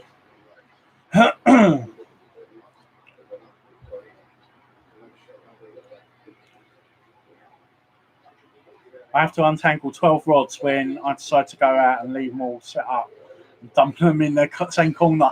I think I spend too much time sorting my tackle out, Dom, to be honest with you. I can't just throw it in the corner. I've got to admit, when I come home from fishing, I do. If I come home from fishing, I'll just throw it against and then deal with them the next day or when I've got spare time. But I like to have my tackle as tidy as possible because I've got so much of it. Even though I'm downgrading bit by bit, just trying to get the right type of tackle to suit the type of fishing that I do. Where are we? Scope reels, rip off, Shimano all day long. Definitely Carlos, definitely mate. Dave Booth, I love my dowers. I like dowers as well. I have no issue. Got quite a few dower reels myself. I've got Baitcaster, Pro-X Baitcaster, which I love. I've also got a load of the old original Dower Ninjas before the new versions come out. The new ones are really nice, but I've got the original ones I'll use for my and I really like them. They do the job. Have you been putting the photo skills to use? That long exposure on your Facebook page was a beaut. Nice one, Dom. Yeah, it's a nice photo, that. I'm going to be completely honest with you, Dom. That's not my photo, mate. That's a stocked photo. That's a free stocked photo, so it wasn't my photo, mate. But I have got, if you want to go on my Flickr, I've got a Flickr account. Put in Barry Cullis, Flickr. And I have done quite a few photos with long exposures, but unfortunately, no, that's a stock photo, mate. I've got to make sure it was a free stock photo, so it was a really nice one, so I thought I'd use it. So no one can say that I've been stealing stuff. So yeah, I hold my hands up. Yeah, that's not me that took that, Dom. Cork candles or full candles? Gareth, got myself a Jarvis Walker 16-foot holder. 16 rod holder. A 16 rod holder. Am I thinking that right? Did I read that right? Oh, so it actually takes 16 rods. I don't know if you guys see on my Facebook page recently, I had these 2 units. I put it up on my Facebook page. Go back and have a look. It was a couple of weeks ago. These 2 units. I was going to throw them away. And I thought, what can I use them for? Now, I've got about 60 rods. I've got my 12 rods in, the 13-foot rods, another one for my sub 10-foot rods. And they were in buckets, round buckets, and they were a pain in the bum. The buckets kept falling over, even though they're tall buckets. And I was going to throw these 2 unit things out. So I was sitting there, I was thinking, I don't want to waste them. So as I was picking them up, I put it on its side, and I thought, hang on a minute. If I knock the bottom out of one of them and then put them on top and then aerudite it, it'd be perfect to put my rods into, and they're together, and it's quite tall. Absolutely the best thing I ever did. And I've got all my rods in there nice and neat in my unit. I've got like a cupboard. I keep all my rods and big tackle in. All my small stuff's kept in boxes under my bed, like on my terminal tackle, that kind of thing. So, yeah. Have you seen the Salmo rail shack? That's an interesting crankbait. I haven't, Dom. I haven't seen that, mate. I have been looking at getting a few Hornets, actually, for my purchasing, but I haven't seen the rail shack. I'll have to have a look at that, mate. As soon as I come off of live, I'll go and have a little look. Is it wrong that I forgot I had 300 quid? They are still sitting in the drawer. A little bit wrong, if I'm being honest, Mark. What was you going to use was you going to use them on 12-foot rods? Was you going to use those on 12-foot rods? Mate, they're really nice reels. Really nice reels. And I'll be honest with you, I haven't used them yet, but I'm dying to use them. But like I say, I've got the 14,000 as well. and I love using those on my 12-foot carp rod. So, yes, Mark, means you have enough money. Too much bloody thing. Scouse Angler. Hey, Jordan! How you doing, son? Missed you. I know you've not been on Facebook too much and you wanted to take a bit of time out, but yeah, I miss you, son. I hope you're well, mate. I hope you're doing good. And congratulations on this flying thing you're doing as well. Wicked. I'm really pleased for you. I'm glad to see you're doing really well, mate. So I couldn't be more pleased. But miss seeing you about on Facebook, mate. I'll be honest with you. So I hope you're well. I am getting a new cam. It's my birthday next month, Dom. It's my 40th, and I really want to get a really nice thing. Like, I want to treat myself to something nice rather than fishing tackle. So I am buying a new camera. I'm getting I'm probably going to get the 250D, Canon 250D. And the reason why I'm getting that is because it's small-bodied. I've got really small hands for a bloke, so it'll fit really nicely, and it'll do everything I need it to do. So yeah, I'm going to get probably the 250D. That's the Canon 250D. So I am going to get a new camera because I don't know if you guys know, but I did go college as well, evening college a few years back, learning to do photography. So I do know a little bit. I'm not probably as good as Dom, but I did do a little bit of photography. So classic, you're back. Wicked. Gavin, Barry, I need to go, bud. Tight lines, order. Wicked. Thanks for dropping by, Gavin. And thanks for your input, fella. And I hope you enjoyed it tonight. And I will do more lives, but I'm not going to do them frequent. Like I said earlier on, everybody make sure you go on Mark Karp's live. His lives are much better than mine. So make sure you go on Mark Karp's lives every Wednesday at 8 o'clock. Unfortunately, I don't get to go on there every week because of my work pattern. You know, my work nights shift. So I do Monday, Tuesday, Wednesday. The week after it'll be Sunday, Monday, Tuesday, Saturday, Sunday, Monday. So it shifts. So unfortunately, I can't get on to see Mark every week. But make sure you guys go on to Mark's chat. Hornets are nice. I recommend the real small ones. You'll even catch rudd on them. Yeah, I saw. Who was it I saw recently caught? It was on my Facebook page, and there was all different species, and they're all caught on small cranks. I think they were spro cranks. There's like a small, tiny. It looks like a hornets, but that'd be really good. Yeah, if I can catch things like rudd and all that on them, that's a bonus to me. But yeah, for me, as much as I like pike fishing and that on lures, perch fishing is what I prefer doing on lures. But saying that, my new favourite lure method this year, by far, even though I've not put a fish on the bank as of yet, was fishing with frogs on the surface. That's captured me. It's proper captured me. I'm gutted I couldn't do it earlier on as well because the weather felt perfect for it. But yeah, hopefully I should be able to get out next week and do some. Well, I'm definitely planning to do some with Jack next week. So we're going to be using some frogs next week. But we'll also be going up the docks and doing a little bit of maybe jigging or spinning, using spoons and spinners. Maybe some flow fishing with worms because I haven't done that for a while. Maybe do some live baiting for perch like I did a few years ago. So that'd be really good. Get up and do some fishing in central London. So I'm looking forward to it. I'm now a member up there as well. So the dock system area, I belong to that now. So I belong to 2 clubs. Scouse Angler, it's nice to see you too. It's been a long time. Been too quiet. Mate, you've been busy, fella. You, like I say, your flying thing and your pilot thing, you know, you're living the dream. And I'll tell you what, mate, people get knocked. There's too many people in this world like to knock other people. And I like to see good people doing well. And you're a good bloke, and I like to see you doing well, mate. So, you know, if it means you're taking time out from fishing, and I think you said you may stop blogging, I don't know. But if it means you've got to take more time out from fishing and just go on the odd session with your granddad or whoever you go with, and you're doing your dream, this pilot thing, man, then you go for it, son. You really do go for it because, you know, there's not many people that deserve to have a, you know, I like to see good people do well, and good luck to you, mate. You're a good bloke. The 200D is all right.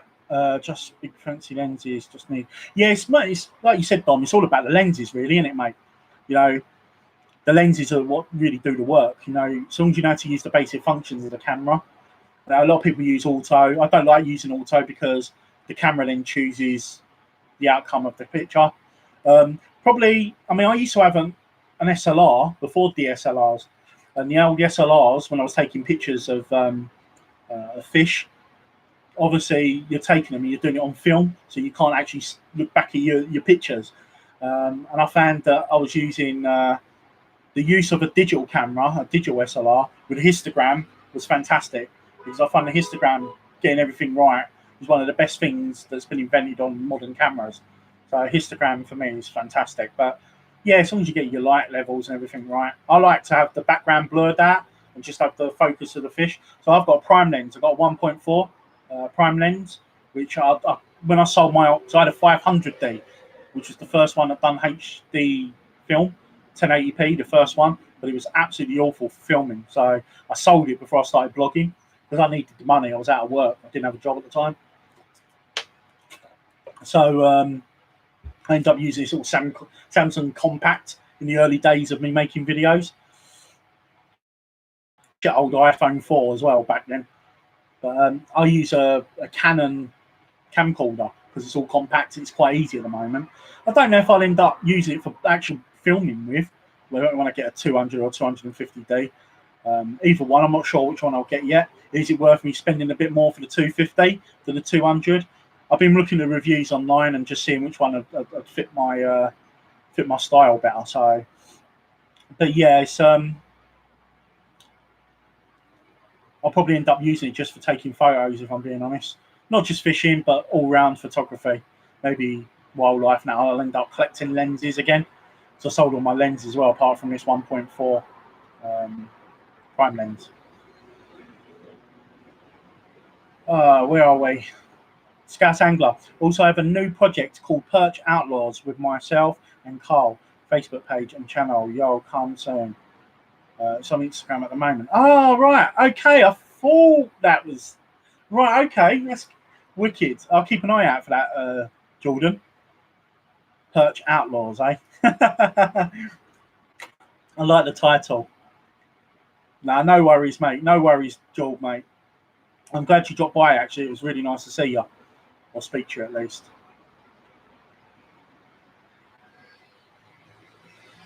Dominic, you might struggle with a prime for self-take since the 200s are crop sensor, not full frame. Yeah, that's right. Yeah, crop sensors. So it's more zoomed down. Yeah, you're right. Yeah. I'll be honest with you, I didn't even think of that. Until you've mentioned it, I didn't even think about that, to be honest. I mean, when I have my 500D, like I say, I mainly use it for wildlife and stuff. So wildlife and landscapes. Obviously, yeah, I know what you're saying. But as long as I can take a nice photo, as long as I can get a nice photo, I don't mind. So 50mm is more like an 80. Yeah, that makes sense. Yeah, no worries, Jules. Thanks for popping by, mate. It's good to see you again, son. And you look after yourself, and you say hello to your girlfriend for me as well, yeah?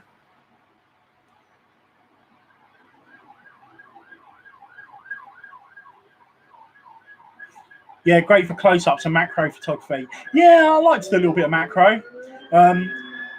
One thing I didn't buy was a macro lens. I had to use the tubes as an extender, to obviously make it into a macro lens. But like I say, I'm no expert when it comes to photography. It's just something I used to enjoy. But I've been away from photography for so long now. I say so long, maybe 4 years, 5 years. I'm proper rusty on it. So yeah, until I get my hands on the camera again and start using it, and start sort of reminding myself of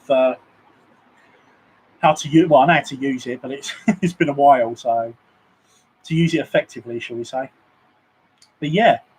Anyway. Fish talk.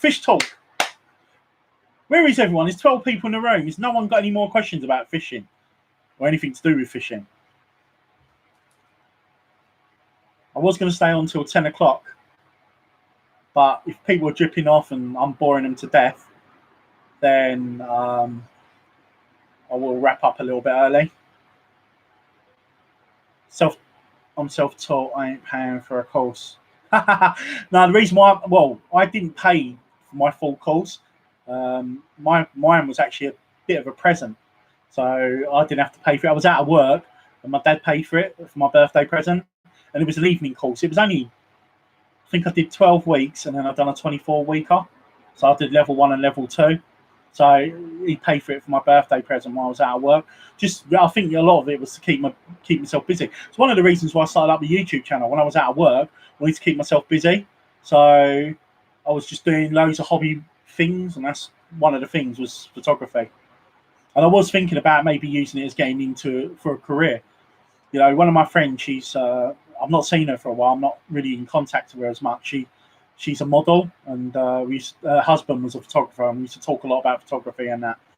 And I used to learn a lot from them as well. So I was looking to maybe do like weddings and christenings and things like that, and starting up a little business, that kind of thing. This is well before I started going to do security and stuff. Because I'd lost my job and I wanted to look for a new outlet and something to do. Photography was something that I was always interested in and thought I might try it and give it a go.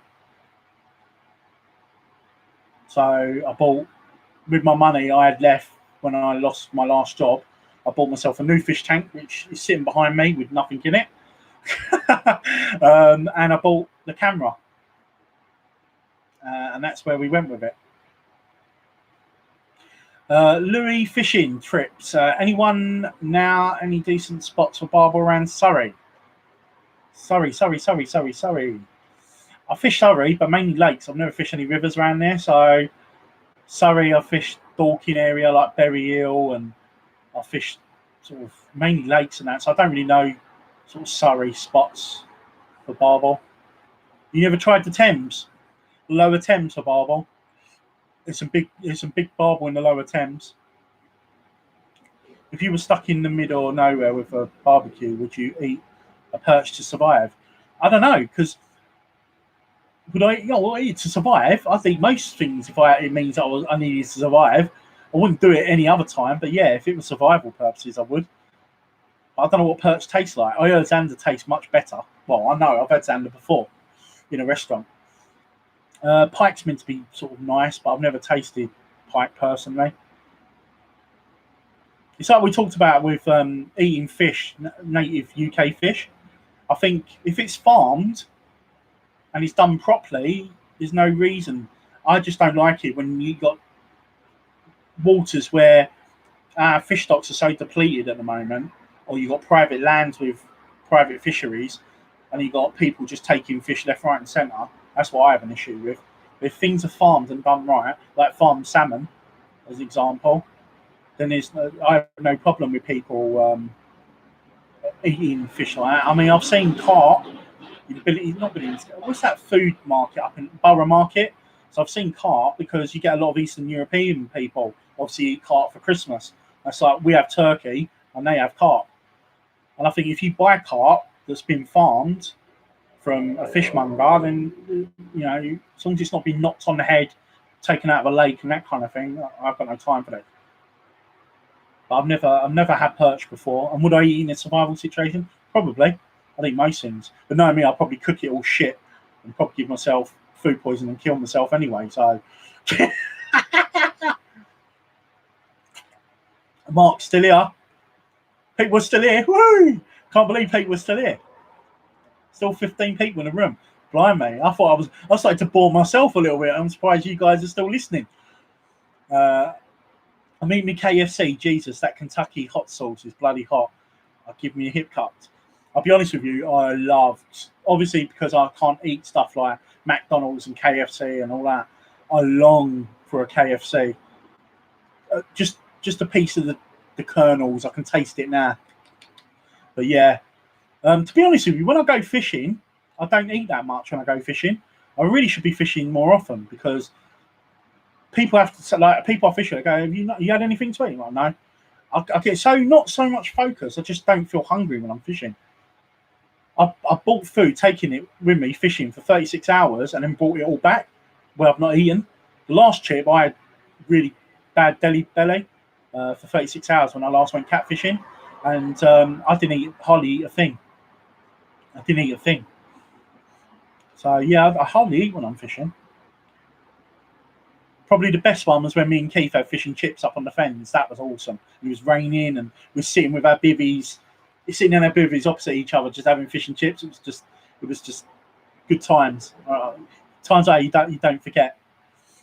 Dom, best thing to do, Louis, is to just go out and have a good wander along the rivers and streams to see. Yeah, I agree with Dom. Go and have a little wander around and see what you can find. But best thing to do is really, like for me, if there's a particular, like for instance, I've never fished the Midlands canals, right, for Zander. Something I want to do, and when I eventually decide to try and do it, I will do as much research as I can, and I'll try and find out the best ways to go, the best places to go, and just Google it, research it. People don't give their spots away, and why should they? A lot of people earn their spots and stuff like that, but in terms of just finding a general picture, best thing to do is Google and watch YouTube videos and just get a general picture. But biggest mistake I make, and we was talking about it last night on Mark Karp's channel, was giving things away. Like probably the worst thing I ever did was publicise where my ponds was. Now everybody knows where my ponds is. I'm not exactly a small person as well. I'm quite recognisable around where I live. So if you see me fishing on that pond, people are going to put two and two together. So many people know where my ponds is now. And that was my biggest mistake, was to publicise it. But it's quite recognisable because it's got a dam end. And if you live around that area, you're going to recognise it. But when I first started YouTubing, I didn't get the rules. I didn't understand the rules of not giving away too much. It's like, for instance, my club water. I don't name it. It's got a different name, but that's out of respect for the owners. Now, they said to me that I can film and I can do my blogging and that there, but I can't publicise it. Now, when I start filming there, you guys are never going to know where it is anyway. I mean, unless you know where I live, you're not going to put two and two together and know where it is. And if you do, there's only 25 anglers can fish it, and it's fenced off, and it's syndicate water. So,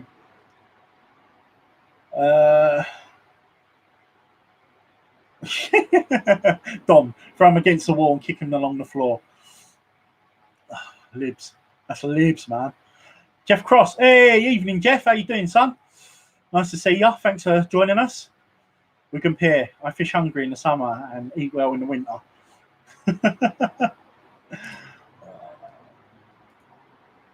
One of my local drains. I know they get. One of my local drains was fished out of pike by Eastern Europeans. I know they get a lot of shit, but in this case, it's true. 3 guys took about 60 pike. So that's ridiculous. 60 pike in one season. Now, quote me if I'm wrong. I don't know if I'm right by this, but I think there is a thing where you can take a pike out of running water that's under 60 centimetres. Now, you may know this, Dom. I could be wrong. Please correct me if I'm wrong. But I know you're allowed to take 1 pike a day, I think it is, under 60 centimetres from running water. Personally, I don't like that rule. That rule shouldn't be there, because I just don't see the need for it. There's not enough pike as there is predator-prey relationship in certain waters. So, but look, you can't tar the brush with all Eastern Europeans, man. There's a lot of Eastern European anglers that are good anglers, men and women who do it for the love of the fishing and not because they want to eat it on the bank or whatever. So I don't want to tar every person with the same brush, you know what I mean? But it is deflating, because I've been on the bank and I've just seen, obviously, Eastern European. You can tell from accents and that, just fucking catching loads of fish, and then they start putting them in a carrier bag, and then you just want to go mental at them, and then realise you're outnumbered 1 to 7 or 1 to 5, something like that, and you think, they're going to cut me up and throw me in with a carrier bag with the rest of the fish. Do you know what I mean? So I just think it's one of those things. I don't think it's ever going to stop now. I just think it needs to try and reduce as much as possible. Gareth. Trainees only just recovering. Those boys ate them all. They couldn't believe how many big pike there were. So I hope pike doesn't get too popular here as a meal. It's so deflating. And you know what I find really incredible? Because you go to these outskirt towns and cities along the coastal lines. I think you're in, like I say, North Kent, Gareth. But places like the Lincolnshire Fens, you got Great Yarmouth, you've got the River Therme and all that. You've got all you've got a lot of the Eastern Europeans who live in those towns and cities, and they go into the sticks where there's no one around. I mean, I was talking about the Fens earlier on where I used to fish on the Great River Ouse. And when I was talking to my bailiff, they needed 7 or 8 bailiffs to bailiff that area to make sure, because it was just getting annihilated with long lines and dead lines for the zander and the pike. And it's such a shame. It's such a shame. I'm going fishing H. Have you set a target for your pike season's fishing? I'll be honest with you, not anymore, to be honest with you. Last year, I don't know if you guys know, there was a competition between me, Dom, Scouse Angler, and the Backcountry Piker called the Great British Pike Off, which was a fantastic idea, and it was all a good bit of fun and good bit of banter. But it went a little bit tits up, and I was partly to blame for that, just due to the fact that I just didn't get out, I couldn't get out as much as I wanted to. And I feel a little bit guilty a little bit about it. And I've decided after that whole thing, which wasn't fair on everybody, because it wasn't just me, let's have it right. You know, probably Dom was the main person who was trying to make it work. So I want to openly apologise, and I already have to Dom. I'm sorry on my part, but it wasn't the what it could be, because it could have been something really good, and I think it still could be something good maybe in the future. But to answer the question, target for pike, yeah, obviously I want to catch a 20-pounder or a PB. My PB is only 16 pound 14 ounce. The amount of times I've come close to it, or I've had big fish and lost them, or I've vacated a swim, moved to the next swim, and then someone's had one out literally 2 minutes later, and they've been over 20 pounds. I'd just be probably the most unluckiest pike angler in the world, like catching a big fish. But as you get older, as I said earlier on, your views and your opinions change, and for me, just going out and catching pike of any size now is the fun of it. It doesn't really matter the size too much, although when the big girl does come along, then it will be quite an emotional thing for me, I think. But in terms of target, not really. Just going to get out, hopefully do a few more lure sessions. So maybe catch a few on big lures, some big jerk baits and stuff like that. Do a bit more ledgering for pike, because a lot of the pike I tend to do is float fishing for them. I've got, like I say, I've got my club water, which I haven't done any piking as of yet. So I'll be doing a bit of pike fishing on my club water. I probably won't be going to the ponds as much. Once I've done a few more surface lure fishing sessions, then I probably won't return up there. Maybe just do the odd 1 or 2 dead baiting sessions up there. But it gets so packed and gets ridiculous up there now. And some of the pike are a bit mangled, where people are not looking after them, unfortunately, when they're catching them. You know, where they're sort of dropping them. I heard stories of people dropping them and using traces with no wire and things like that. So, unfortunately, the pike up there are not in as good condition. And maybe I played a little part in obviously not publicising it so much, but people knowing where I was fishing and stuff. So, but like I say, I'm a 40-stone man. It's not hard to not recognise me when I'm sitting there on the bank, you know. There's not many sort of 40-stone anglers that still fish. Most 40-stone anglers are in wheelchairs.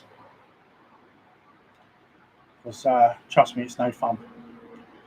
But in terms of my lake, yes, my little private lake, I want to get up there. I want to do some dead baiting up there. It's untapped, unknown. We don't know how big the pike go up there. They know of a 14-pounder that was caught years ago. But there's loads and loads of pike in there by all accounts, and they're all for me and nobody else. So I'll be up there fishing for them. Gareth, most of those Eastern lads end up becoming proper course anglers. They missed the big fish once, they're gone. So I think they'll be back. Yeah, I hope so, mate. I hope so. Like I say, I know a couple of Eastern European anglers, men and women. And they're fantastic anglers, and they do it for the love of it. It's just a shame that obviously the ones that take the fish. I mean, what I don't get is going to another country, somebody else's country, and this is where we might get a little political. Any of you guys, like I say, who watch Mark Harp's lives, gets a little bit of political in there sometimes, and I'm not trying to throw a cat amongst the pigeons, but if I go to another person's country If I go to another country, I live by the rules, or I obey by the rules of that country because I'm a guest or a visitor. No, even if I go on holiday to Spain, okay, I've gone out to Spain, I've been Ibiza, I've got drunk and all that, but I try to respect that country where I am, and I think people who come into the UK, I think they need to be able to respect the rules of what they're living under. If that makes sense, and that goes for fishing. Logan, now then, I hate people going on my spots.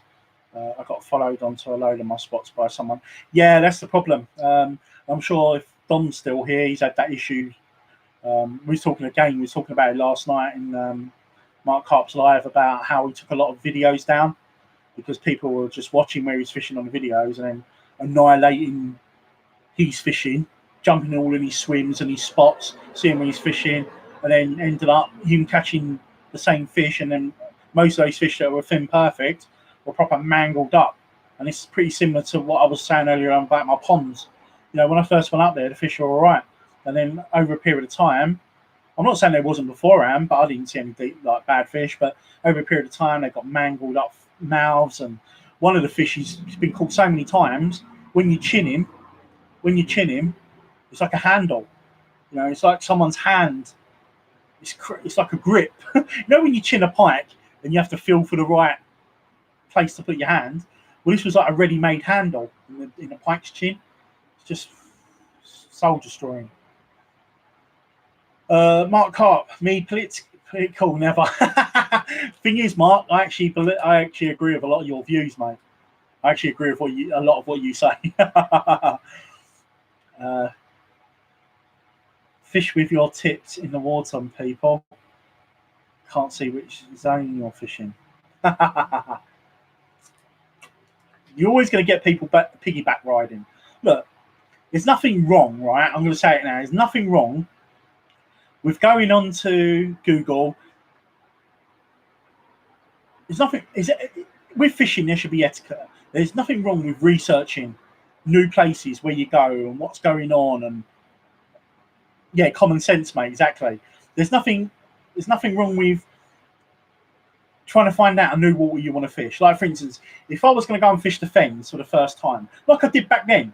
Back then, I knew nothing about the Fens. I wanted to go and fish for zander, so I wanted to find out where the best spots for zander were. Not spots, but area. And then, obviously, people have got their own spots. It's a big, vast area. Got giant, great, big sailing pits. You've got a long river. You know, where the zander going to be. So what I was trying to do is trying to work out the best spots, which was easy for me to get to, but also give me the best chance of catching the zander. And over a period of time, you build up that knowledge. And I think that's what everyone done. It's the same with when I was starting off fishing the Thames.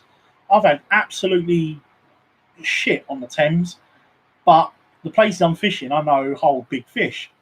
But it's a difference between fishing 10 yards from a spot that you are not allowed to fish and a place where you're fishing as to where the fish are going to be. That's just how it is. You know, I find a lot of people on the boats who fish boats where I fish up on the Thames, they catch a hell of a lot of the fish because they're on boats. They can get to certain spots on that river that you can't from the bank because you're not allowed in certain areas. So it's, you know, what you've got to try and do is try and put yourself in the best position possible, but without stepping on other people's toes. You know what I mean? I've talked so much. How the hell, Mark? How the hell do you do this every week? You literally talk for 2 hours. I've been doing an hour and 39 minutes, and I'm non-stop chat. I've done a bottle of water, and my mouth's so dry. But I enjoy it. I'm actually enjoying this. It's been quite good. It's a little bit different from the last live I did. Got a little bit sort of toilet-y, talky, and so on and so forth.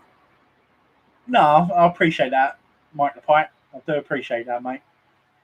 It's just general chit-chat, and there's nothing wrong with that. Like I said, I was only going to do it for I was going to do it for an hour because I didn't think that many people was going to come on and watch, to be honest with you, So I just thought I'll just do an hour, have a little bit of a chat. Some people are going to say to me, "Oh, why didn't you go fishing today?" So I can say why I didn't go with difficulty. No, you do well, mate. I like watching your lives. I think you're like you hold everybody well. You interact with everybody brilliantly, so that's why I like coming on your lives. Any intentions of joining a Mickey Mouse tackle company for a few freebies? Now, do you know what, Dom? This is quite funny, actually. A few times you may have seen me put out in the past about joining a tackle company. If anybody wants to tackle, but looking at it now, off my view, and I'll tell you why. One is, and Mark put it quite beautifully, it's what do you get out of it? Now, all that time and effort you put into it for a few freebies, it's not worth it, in my opinion. Unless that company was going to work with me, that it benefits me, that I'm happy with, then I might consider it. But I'm not going to sell my soul to the devil anymore, just because I might work for one of the big companies. Now, I don't see it wrong that anybody else does it. I'm just talking about me. Now, if anybody else does it, it's not a problem. You know, if someone said to me, there's this new company that's just come out, we'd like you to trial this, it'd have to be on my terms, because I wouldn't be any good at probably being with a tackle company, because I don't fish enough. I don't get out and fish enough. And like it goes back to me having a car and fishing a lot more. If I was doing that, like I was when I was in my 20s, when I was literally living on the bank in between work, so I was going fishing, clubbing, work, fishing, clubbing, work, I would have no problem with doing that. I was catching a lot of fish. I was trying to get my name out there, the angler's mouth, you know, all the sorts of things that a lot of people do nowadays. Before social media, this is before Facebook and Twitter. I think MySpace might have just come into fruition. Yeah, I think MySpace just coming to fruition. So, yeah, back then, definitely. But now, nah, not really. Unless it benefits me, then I probably wouldn't do it now, looking back on it. But I'll be honest with you, I just like my own little thing. You probably notice, I make a lot of things like logos and stuff. So I like my own little branding, you know, my own little sort of London Predator angler thing on the go, and logoing my little floats I make up, and you know, even down from my polo shirts and that. I just like my own little London Predator angler thing, you know. So if I'm going to promote anything, I suppose it's just going to be my own thing. But saying that, anybody else that wants to do it, then I have no issue with it at all. Especially if they're good anglers. I want the big thing I have is that I like to have a moan at tackle companies. You guys may have seen me put on Facebook quite a lot. For every one moan, I might say 10 nice things. But the one moan's the one that gets pointed out. For instance, the new Delkins that come out. I know that Dom's probably rolling his eyes right now. And if Matt was in here, Matt Fantafishing would probably roll his eyes as well. I had a right rant about the new Delkins, because for years I kept saying and Delkins one of my favourite products. I kept saying, Delkin, you should bring out like a mini version, a smaller, compact version Delkin, maybe with a slightly different body. So what did they do? They made a slightly slimmer Delkin with better quality components, I would say, inside. But I just didn't like them. And because I told them I didn't like them, that got picked up. And Matt had a bit of a rant about me moan. Oh, you're always moaning about this, you moan about. So what if I do? I'm within my right to moan about something. You know, if I want to moan about something, I can moan about something. You know, if I don't like something, like Corum. We talked about Corum and how much I like Corum products. But they brought this shelter out, right, last year. It was like shaped like an umbrella, but it only had 4 spokes, and it was like a day shelter. And I thought, that is shit.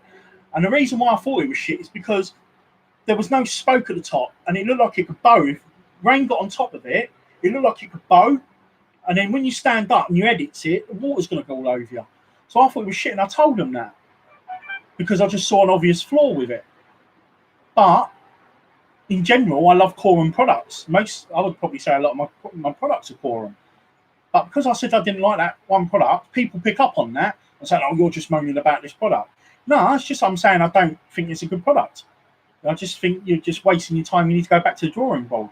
Who am I to know? Okay, no one really. I'm a nobody. But I have worked in a tackle industry, okay, many years ago, and I have half a decent idea about what I think good tackle is. Everybody's got their own entitlements to have a moan about something, but it seems like when I moan about something, it gets picked up upon. But if I write something really nice, that's awesome. That's a really nice product. You know what I mean? The Delkins are fantastic, just like the original ones. P.S. Never seen the Delkin. Dom, you crack me up. The original Mark 1 Delkins are lovely. I had a set of those, and I really wish I never got rid of them. But I actually own about 16 Delkins, I think. I bought the anniversary Delkins. I bought every colour of the anniversary Delkins just because of what they are. I know it's a bit sad, but I've got the Delkins Plus. My oldest set of Delkins is about 12 years old now. Set the red ones you guys see me use when I'm predator fishing. I've got some blue ones for my carp fishing. I've got some green ones for my tench fishing. And that's really sad. One set of Delkins can do the whole lot. But I've got this OCD thing that I told you about, that everything has to be precise. It's not me trying to be a tackle tart. It's just this thing in my head. When I'm fishing for 10 gram, and that's ridiculous. Absolutely pathetic. And I know you're sitting with keyboards and laughing your ass off thinking, Barry, you're a twat. But that's just how I am. I can't help it. It's just how I do things. Only just started, went evening on some March. Frogging, mate, if you watch my last video, you'll actually see I went frogging. Not very successful. I had a few takes. Didn't manage to land the fish. It's the first time I've ever done it. But I will tell you, frogging is my absolute favourite lure method at the moment. And speaking of frogging, I was using my little 50 gram rods when I went, and I wanted to use that a bit heavier. When I was setting it up, those of you that know me know that I bought a load of skinny water rods from Savage Gear because I absolutely love them. And when setting it up, this is the 60 gram version, so slightly heavier, which I was going to use next time I went because I had a really fucking shit time with a 50 grammer, so I needed something a bit more stiffer so I could really set the hooks. That happened. So I'm really fucking gutted. So, because I don't have a receipt or warranty and all that, I got rid of all that shit. I don't think I can get this exchange. I mean, I bought it 3 or 4 months ago. However, being the resourceful person I am, I'm going to cut that down.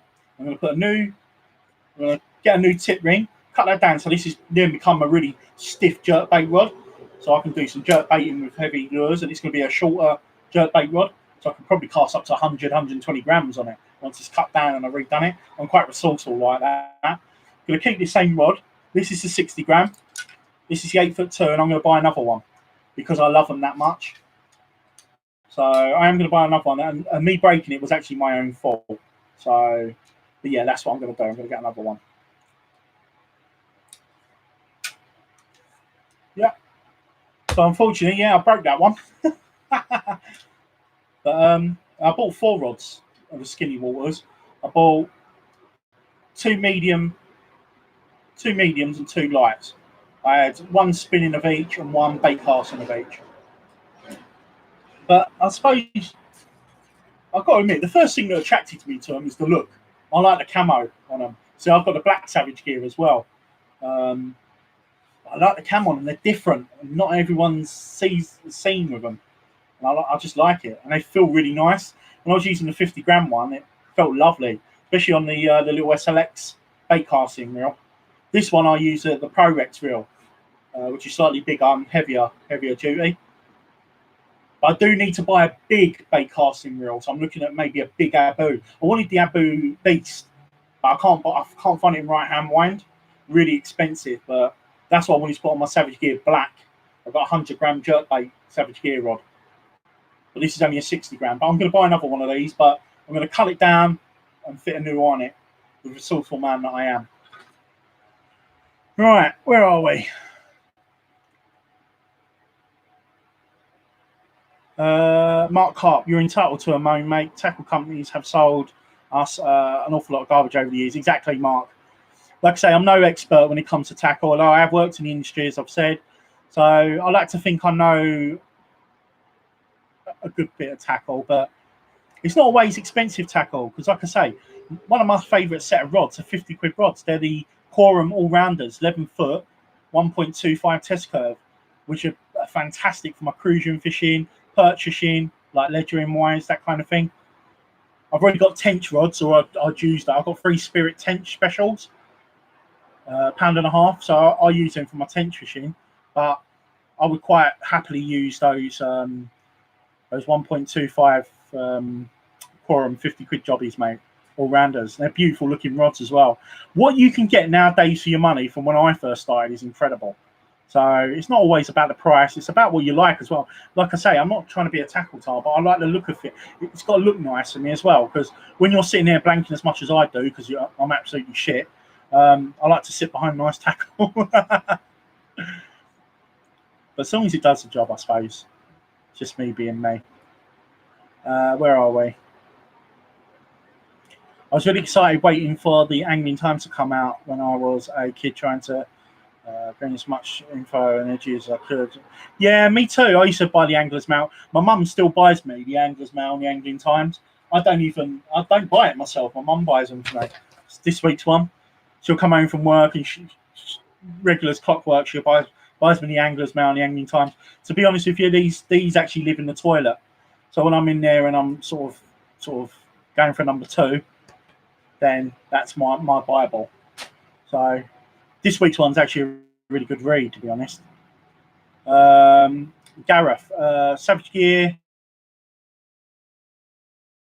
3D frog, Indian frogs. Yeah, I bought loads of frogs myself. I've had loads of little tips from people like Dominic and a few other people. Give me a few tips on how to fish the frog. So hopefully I can put that into play and maybe bank a few. But for me, it's the chase. It's the thrill of the chase. You know, that video I put up, I wasn't going to put it up because it was another blank. I don't want to keep putting loads of bits up. But a lot of people are moaning to me saying, oh, when are you going to release a new video? So what I'm trying to do is stay a little bit relevant and put videos up. And some people don't mind watching me blank for whatever reason. Maybe they like listening to me talking a load of rubbish. But some people like me, when I watch other people, I like to buy. You know, a lot of people don't like long-winded videos, but I do personally. And there are people out there. You can't. What I'm trying to say is you can't cater for everybody. You can't cater for everybody. So putting that blank up, didn't catch a fish, but it was exciting. I watched duck being taken down, big mallard duck getting attacked by a big pike. I had to cut the fish on myself. I watched a bow wave follow the frog behind. It's just the only thing it didn't do is breach like a great white shark out of the water. So if you haven't seen it, Gareth, go and watch my my video, mate. Don't moan about me with the crayfish, by the way. I shouldn't have put it back. Should have put it under my foot. But I'm getting my crayfish license, so there's no reason why I can't go up there with the crayfish nets next summer and catch a load and get rid of them. I'm certainly not going to eat them out there because they're manky. So I don't mind just putting the crayfish net in the water. Why couldn't be in now? But crayfish is one of my favourite foods. It's very healthy for you as well. Crayfish is beautiful. Behind, so I've got. What's the time anyway? I was going to stay till 10 o'clock, but if you guys are willing to want to sit here and chat for a little bit longer, I'm up for that. If not, as soon as people start dwindling off, like I said, I was meant to go doctors tomorrow, but that's not happening now. Oh no, connection's going. Sorry guys, my connection keeps cutting out. I hope you're back with me. Right, where are we? Evening all, back now. One video rendered. Nice one, Danny. Looking forward to your next one, son. Yeah, if I was to do a 45-minute video or a half-hour video, it takes about 3 days for it to upload. Absolutely terrible. I think it's because I do it on my laptop. My laptop's wireless to the router. The main router is in the front room, in the bedroom, my brother's bedroom. So he's using it, and my mum's using it with her laptop. So, you know, it's very slow. Hence the reason the bad connection tonight. Probably all 3 of us are using it at the same time. Dom fishing. I've got about 30. I've got about 300 lures. Only take 6 of me when I go fishing, and they're always the same one. That's it, Dom. You get very confident in your particular lures you use. Like for me, when I go perch fishing, there's particular lures I take with me all the time, even if I'm not fishing those depth of water, because I know how devastating they can be. And one of my favourite plugs, as an example, or crankbaits, is one of Mark's favourites, which is the shad wrap jointed. Which I want to show you. The shad wrap jointed, absolutely beautiful. So I've got them in perch pattern and fire tiger, and they're absolutely perch catchers. I've caught loads of perch on them. Nothing massive, but just loads of perch. So there's particular lures, and I can understand you just taking 6 lures with you. And that's what I like about this frogging. I only taking a handful of lures with me. I've got a couple of rats and a couple of frucks. And that's one of the things I like with lure fishing. You ain't got to take a lot of lures. I mean, I've got myself a new lure bag, which is even smaller. It's a Fox Rage camo lure bag. And it's awesome. Absolutely awesome. For taking just the right amount of lures. Just get an Abu Pro Max combo, instructable, 60 quid for the rods and reel, proper sell. I'll be honest with you, mate. The only reason I buy the tackle that I buy is because, like I said before, I don't have kids, I don't have a wife, I don't have a mortgage or anything like that, so I can afford to buy the tackle that I want to buy at the moment. But if I was on a budget, yeah, most definitely, yeah. And there's nothing wrong with buying something 60 quid for, that rod, indestructible rod and reel. So it's a really good price. And be honest with you, I like Abu Garcia products, especially the rods and the reels. Really good. My first spinning rod was an Abu Garcia. So yeah, really good products. But yeah, it's only because of that. But being 40, I live from month to month. So most of my money goes on my tackle. But I'm starting to get to that point now, as you get to in life, and your thoughts change and that. So I'm going to open up an ISA account, because I don't have no savings and stuff like that for the future. So that's what I'm going to be doing, is I'm going to start taking my foot off the pedal with the tackle, because most of the tackle I've got now, probably only need about another 7%, and then I've got everything I need that I'm happy with. So there's only a few more rods and reels I want to get, and a few more other items to tackle. I bought a really nice sleeping bag the other day. It's a big, so you can get fat people in it, a big Gardner one. It's massive. So I can't wait to put that to use. I've got 2 bivvies, I've got a bed chair, I've got a chair. So there's there's only certain things I need to buy. So try and keep in, I want to start putting money aside and start saving. So when I finally had my operation, I've got some money put aside. I can then start to look at getting a car. Wigan. Ace i3 alarms are the best in mind. Ace, ain't they gone out of business, Ace? Sorry if I'm a bit messy, by the way. That's all paint and that from I was painting earlier. Ace, wasn't that Max Cottis? Ace, when he left Fox, he made Ace as a manufacturing company out. But I think they're gone out of business, aren't they? Don't quote me. It might be a new company from the kart world that I'm unaware of. Those Abus have plastic gears. You'll be disappointed when you don't get a year's use out of one. Oh, really?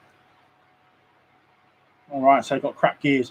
Well, that's why with baitcasters, as an example, I bought the SLXs, which are fairly cheap for budget range Shimano's, which are I think about 80 quid.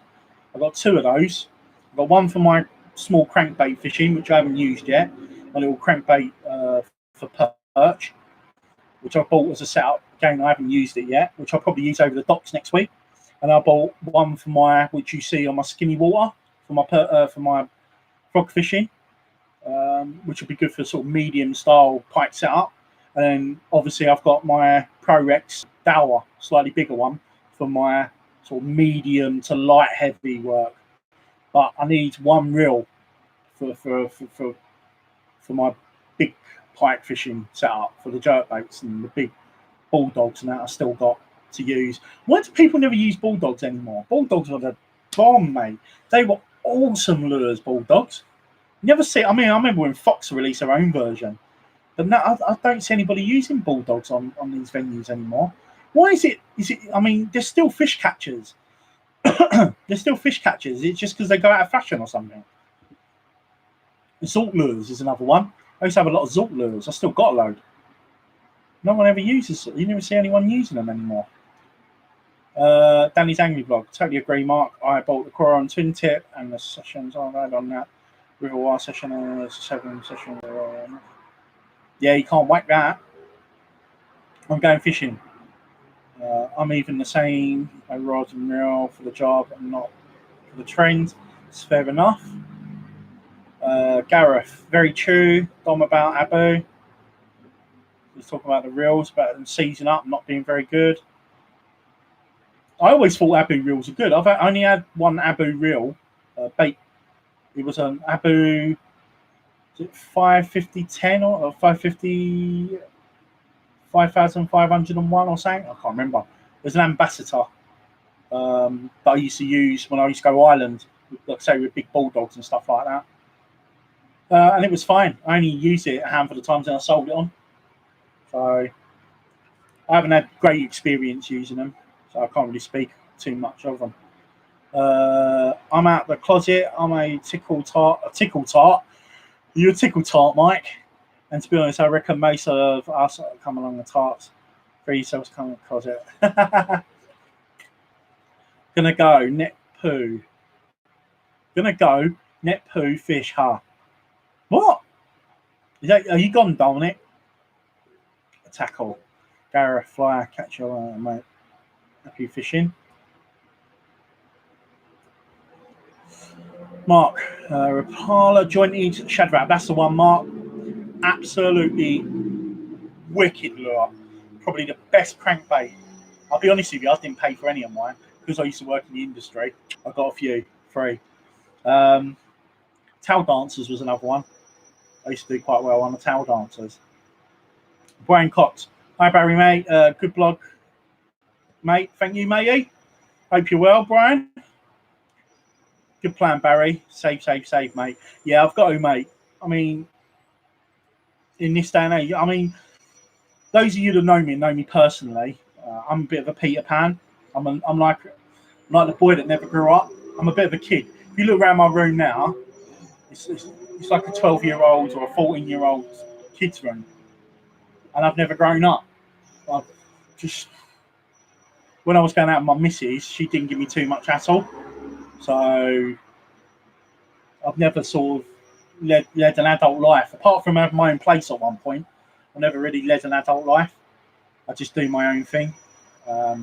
Probably looking back on it now, I wish I had kids and got married. Then I probably would have grown up a bit quicker. But responsibilities now, I'm 40. I've got to realise I've got responsibility not to myself. So obviously getting this fucking weight off and having this operation, learning to drive, all the things I should have done years ago, I've waited till now to try and do. And saving money is one of them. Dom Fishing, Pro X 300 is the dog's mate. Been using my... Yeah, you've had yours a long time, haven't you, Dom? You've had your Pro X. We got the same reel, haven't we? Because I remember you'd sort of give me a bit of advice in private chat ages ago when I was looking to get a lure set up for sort of bigger pike fishing. And I haven't, like I say, I was putting it on this rod, ready to go fishing with, slightly heavier setup for frogging than the one I was currently using, and then I snapped the tip, so I haven't had a chance to get round to using it yet. Danny's Angry Blog asked if I always wanted one of those Abu Gold reels Rex Hunt used to. Rex Hunt, blimey, there's a name I haven't heard for years. Mark, save your hard-earned money, and if you need to drop back on something, you could sell your floats. I'm sure you can make a fortune. Do you know what? I get so many people still asking me about my floats and why am I not selling them and that. I just look, if I wasn't working and I wasn't doing the job I'm doing, because it's so grueling, especially in the condition I'm in, it's so grueling, it's so tiring.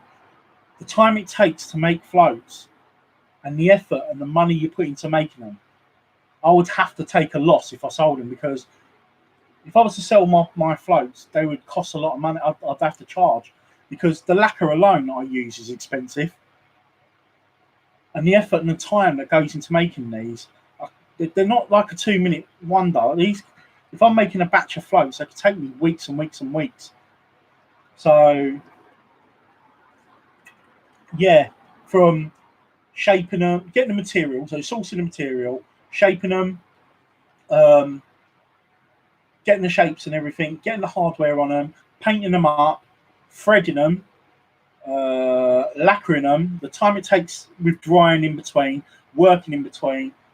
Unless I was out of work, then I probably would set up something where I would be selling them. But there's a lot of people in the last few years since I started learning how to make floats and learning the trade secrets and the industry and that, from those that do make them, the top float making anglers.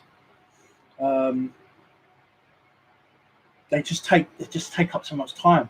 And like I say, if I was to do it, I'd have to do it right. I'd set up a website. I'd set up an account where you can buy them individually, where I can do some custom ones. That's why I just decided, you know what?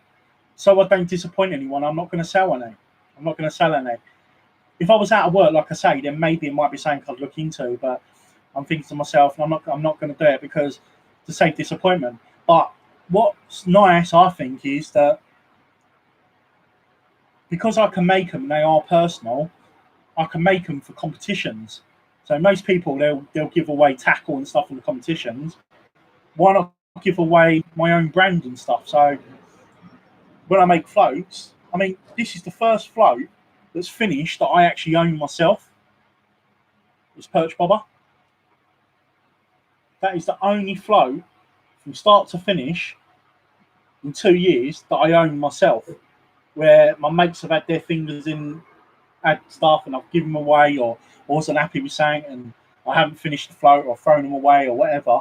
That is the only float that I've actually got for myself. And it just takes so much time and effort. So it's just going to be used for competition winners, and that gives me the opportunity to do more competitions, doesn't it? And give everybody a chance to win some. Which reminds me, I've got to post the competition winners up from the Facebook page. The next competition on YouTube will probably be one, either a question, might do a Q&A, Christmas. I haven't done one for a few years, or it'll be the 2000. I mean, I'm at 16, just over 1600. So when I get to 2000, I might do a big giveaway like I did for the 1000. But yeah, no, I appreciate that, Mike Pike. There's so many other good float makers out there, a lot better than I am at it.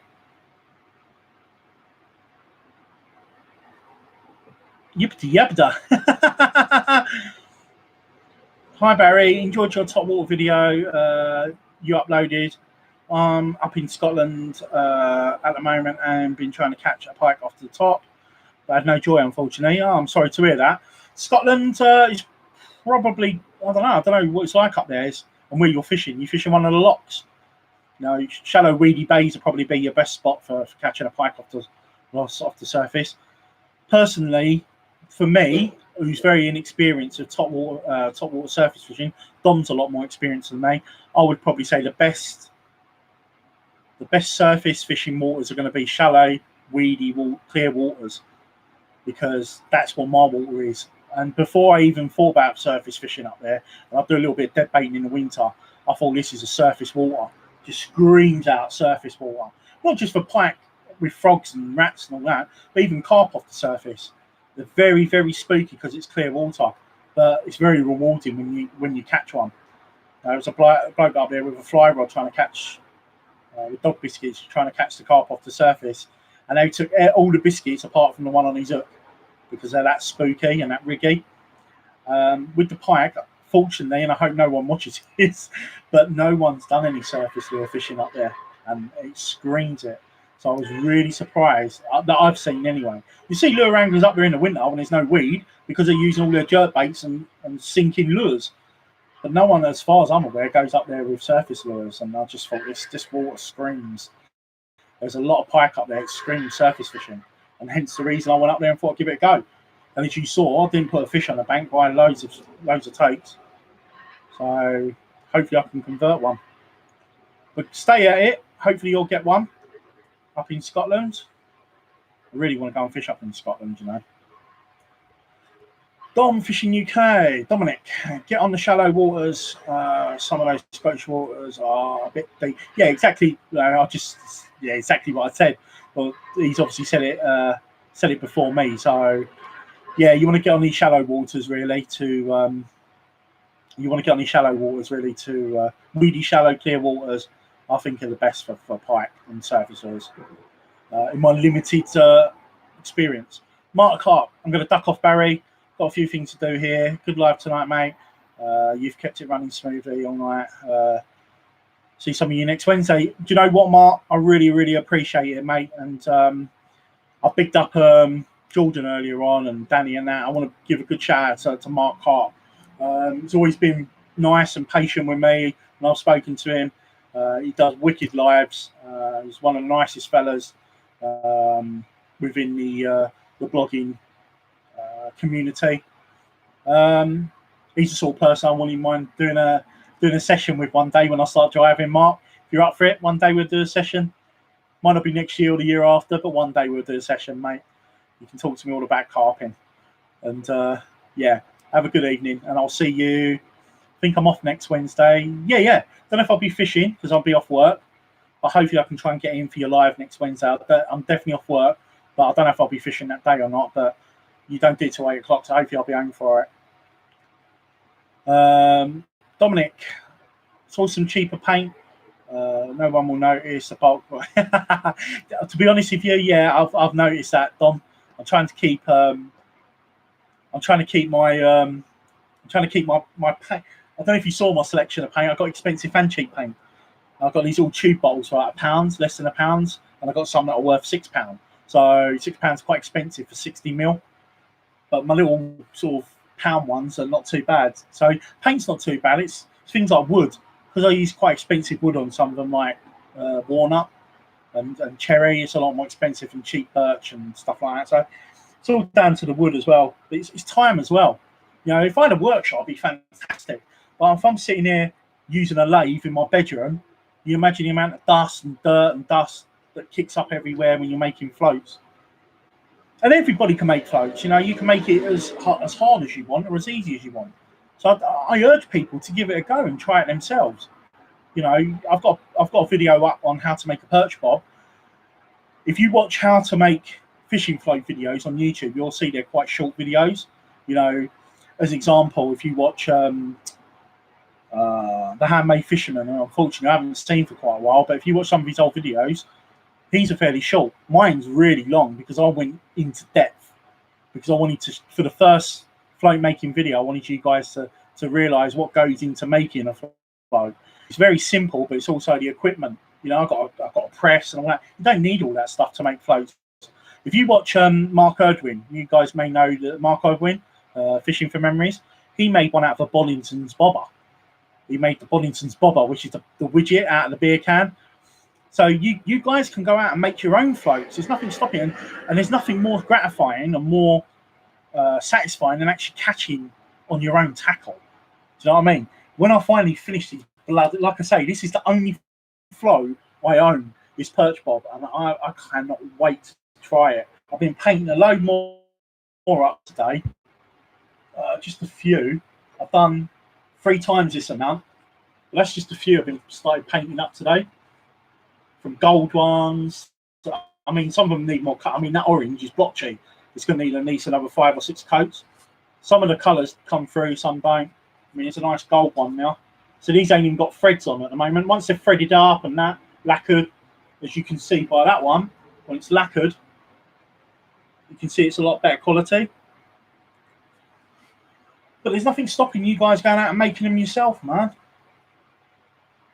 It's like when people make leads in their garage and stuff like that. So, but yeah, just sourcing cheaper materials. Like I say, Dom, if I was definitely out of work, like I was a few years ago, then I would have probably gone into doing it. Creating a Wix website, is it Wix? Wix website or an Etsy account, setting up, because you know I like playing around with logos and stuff. And I still am. I'm still trying to make a logo. I don't know whether to put London Predator Angler on the float or actually start up a new logo, because I've got this company in mind, a name for a company in mind. If I was to set up my own fishing tackle, Predator fishing tackle, I've got a name for it in mind, so I'm trying to put a nice logo to it. So yeah, I might put a different logo on there. I like branding. I did I did media studies and business at school, and I love branding and all that sort of stuff. And I always dreamed of having my own brand. Born to Fish. Hey, is that you, Ted and Kel? Bloody hell, you're a bit late, in ya. 20. I was going to go 20 minutes ago, but seeing as I've got 13 people in the room and people are still talking, I'm still happy to keep going for a little while longer. So if you're hanging around, unfortunately, Mark Karp's gone. A few people have left, but if you want to hang around and chat, I'm here for a little while. I don't know if you've got work in the morning or if you're fishing. I did put up, I was going live. I put it up yesterday or day before. I also put up a couple of notices. So when I was doing something, I did put up I was going live. I don't know if it's Teddy, but it's Teddy. I did put up Teddy. So you don't have a Facebook account, mate. You need to get on Facebook. Get yourself on Facebook, and then you'll see when I start posting things up. Or you can have a go at Kelly for not telling you. Either way. Hope you're well, Teddy. Teddy, I cannot wait to see you in a couple of weeks' time, son. We'll have a fucking good time. Hopefully this time we'll get a fish. Well, I might get a fish. I think you could incorporate some driftwood from the local store in making a pike or perch bobber. Driftwood? Yeah, I mean, I've got driftwood in my fish tank. But yeah, driftwood. Yeah, I don't know if driftwood... Thing with driftwood is, as I know because I worked in the aquatics industry as well, driftwood, if it takes on water, it actually sinks. It's buoyant at first, but it takes on water, it actually sinks. Where are we? Don Fishing. Get some old furniture out of the skip. The charity shop for wood. Yeah, it's got to be precise wood. You know, things like Bolstar and cork.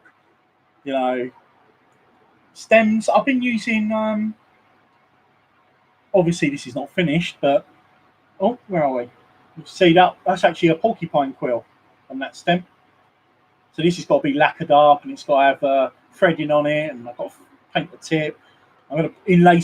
Actually, I've not told you, but I'm going to inlay some feathers on these ones. I've got some kingfisher feathers, which are really hard to come by. Really sought after, like gold dust in this industry. So I've got some kingfisher feathers, which I'm going to lay into that.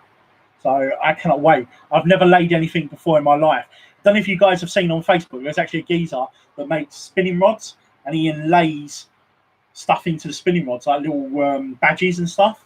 Absolutely beautiful. I'm sure you guys have seen them on Facebook.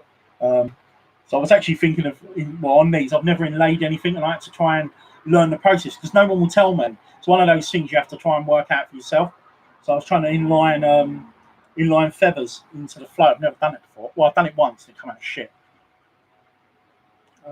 Where are we? Keep the logo you got. That way people know it's you. If I was selling them, then yeah, I probably would have the London Predator Angler logo. But the only way people are going to get their hands on my float is if I do them for competition. So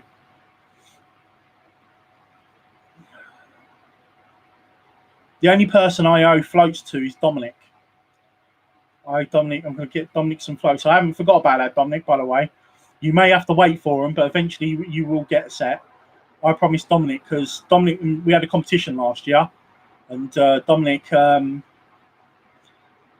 waived his right for the prize. So I insisted, and I still insist, that I make him a set of floats. I always like to pay up my bets and keep my words as well. Sharpie.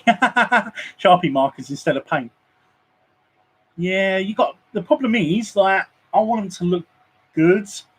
Using a Sharpie marker, I don't know how good they'll come out, Dom. I have got markers, actually. I've got paint markers.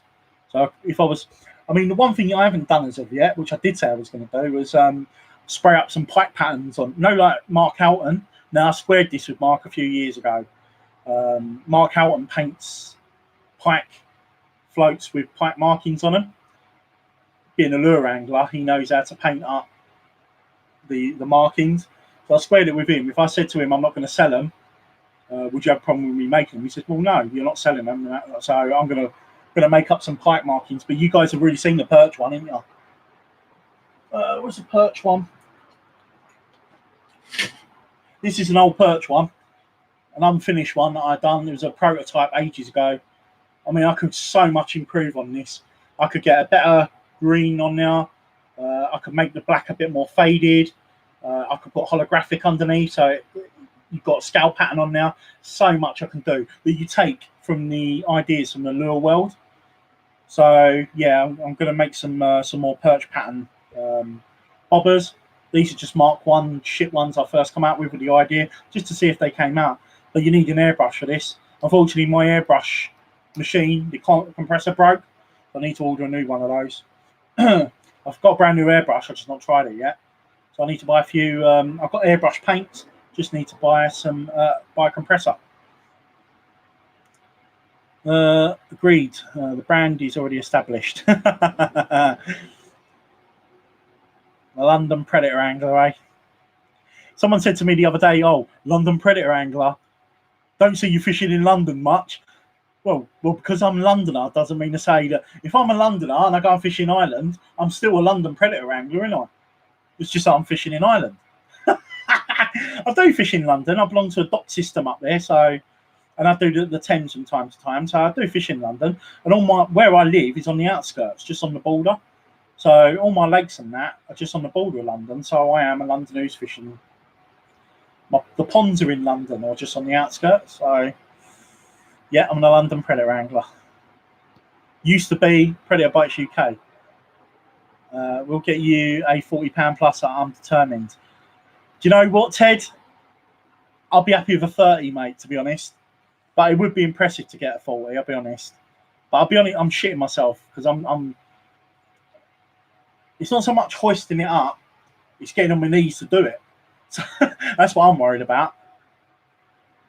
So we'll see. I'm sure we'll be able to do something. I'm almost going to feel a bit embarrassed if I catch one, if I'll be honest. I don't know why that is. I didn't know that about it sinking. Yes, mate. Yeah, if you buy, it depends on the bogwood that you buy in.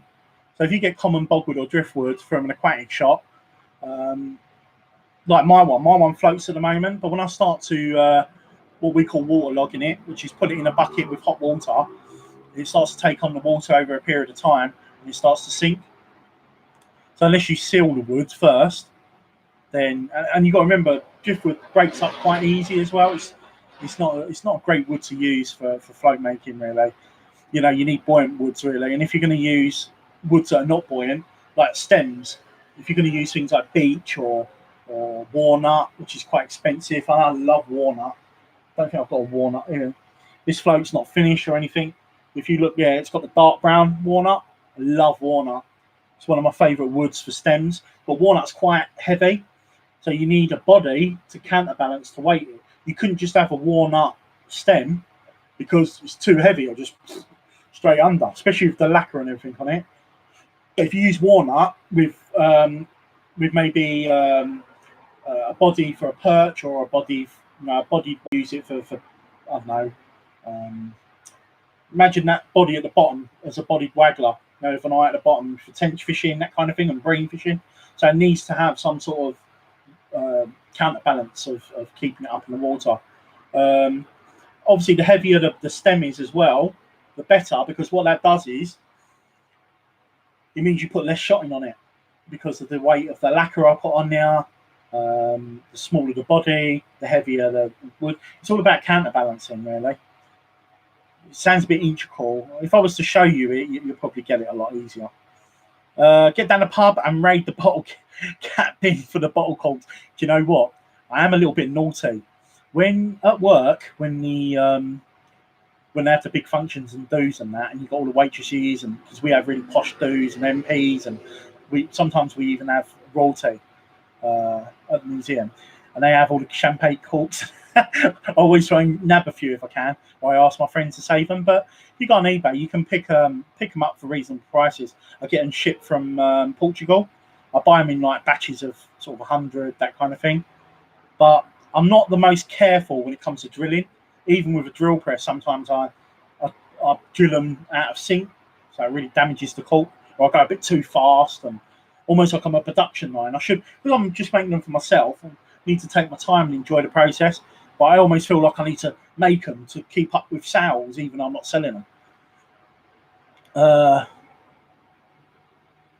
you're right. Once it's sealed, it won't take on water, but it's quite a heavy, dense wood. Even though it floats to start with, it can be quite heavy. It's quite flaky. The type of driftwood I have mine's red driftwood. It's quite flaky. If I was really put effort on it, I'd bust it apart and bust bits off it. Oh, blimey, Bex Nelson. Hey, hello, Bexy. How you doing, sweetheart? Hope you're well. So you're smashing it up lately with Kelly and Ted and that with the old catfish. I'm really happy for you catching your £100 catfish in Spain, and then you caught your PB the other day as well, didn't you? A 40-pounder. So well done. That was at Beaver Farm, wasn't it? I haven't been Beaver Farm for quite a few years. I think it's changed a little bit from when I was last there with Keith. But no, I really appreciate that. It's a shame, obviously you and Ben can come along. That would have been really good if it was sort of the six of us take over the whole lake. But yeah, no, that's fantastic. No, I appreciate that. It'd be really nice if I can actually bag one. But I'll be honest with you, I'd rather a small one because I'm just a little bit nervous with dealing with a big one at the moment. I've dealt with big catfish before, helping my mates and that. And I've held up a near 90-pounder. But I'm just really sort of a bit nervous with my knees and my ankles getting down and actually lifting them up. But I know Ted and Keith and Kelly will help me. It's also filming it as well. I almost feel when I go fishing with other people like Keith, and I end up being the cameraman, and I'm quite happy with that. When I go fishing on my own, I feel a bit more at ease and a bit more comfortable. But when I fish with other people, I end up being the cameraman. And I quite like that. I just feel a little bit silly when I'm fishing with other people. I was fishing with a stick last summer, branded on it to the main line. Works a treat for bream fishing. Dominic, you are funny.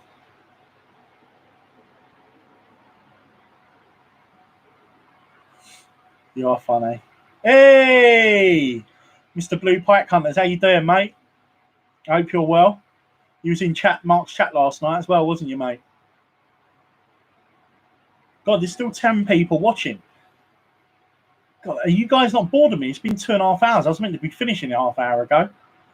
I'll tell you what, though, I'm not going to hang around for too much longer, to be honest. There's still, like I say, 10 people in here.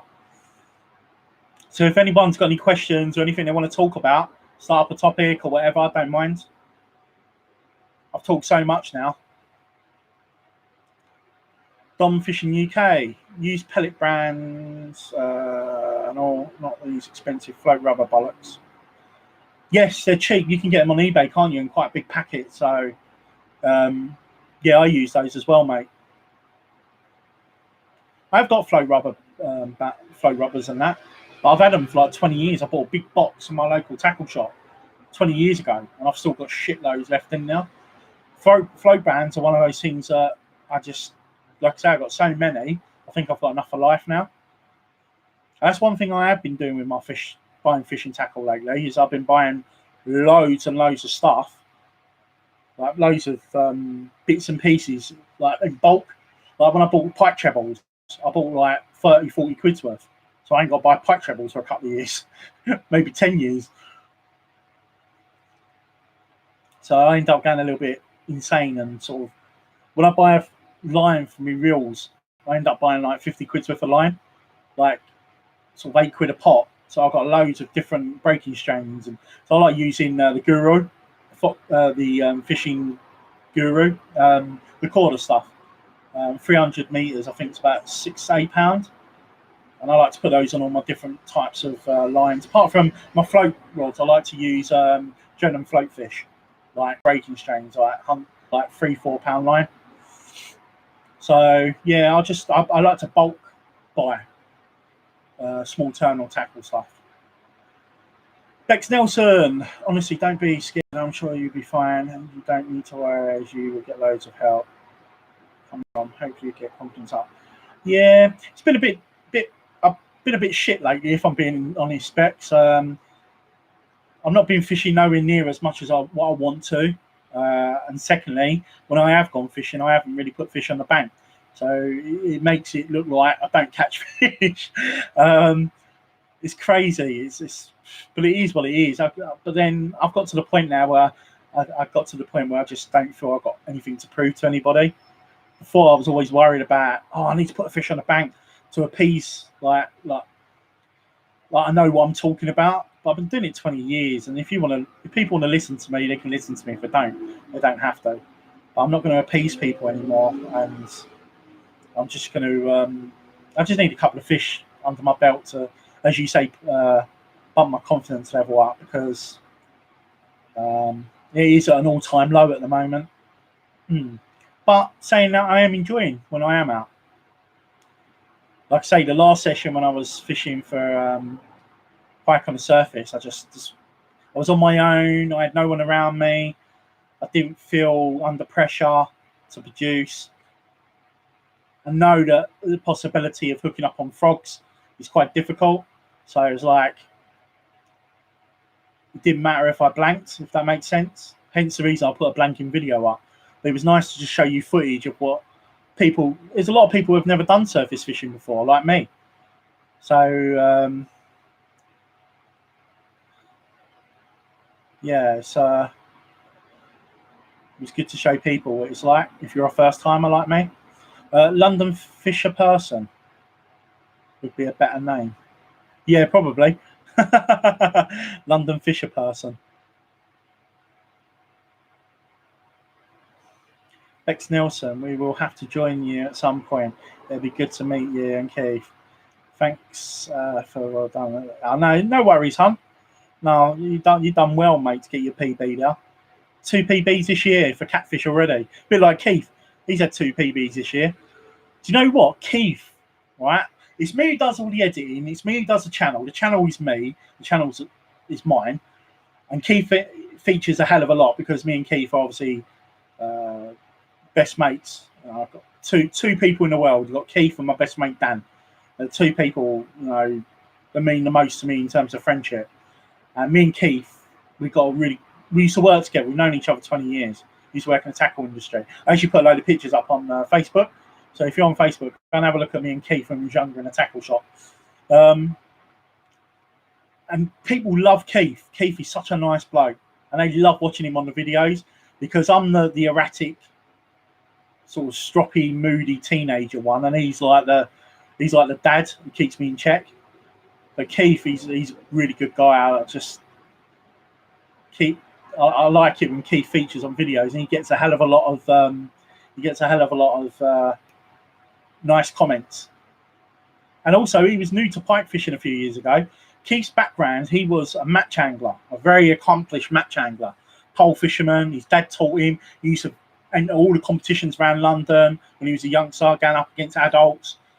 This is going back 30 years ago, around that sort of time, when he was a kid.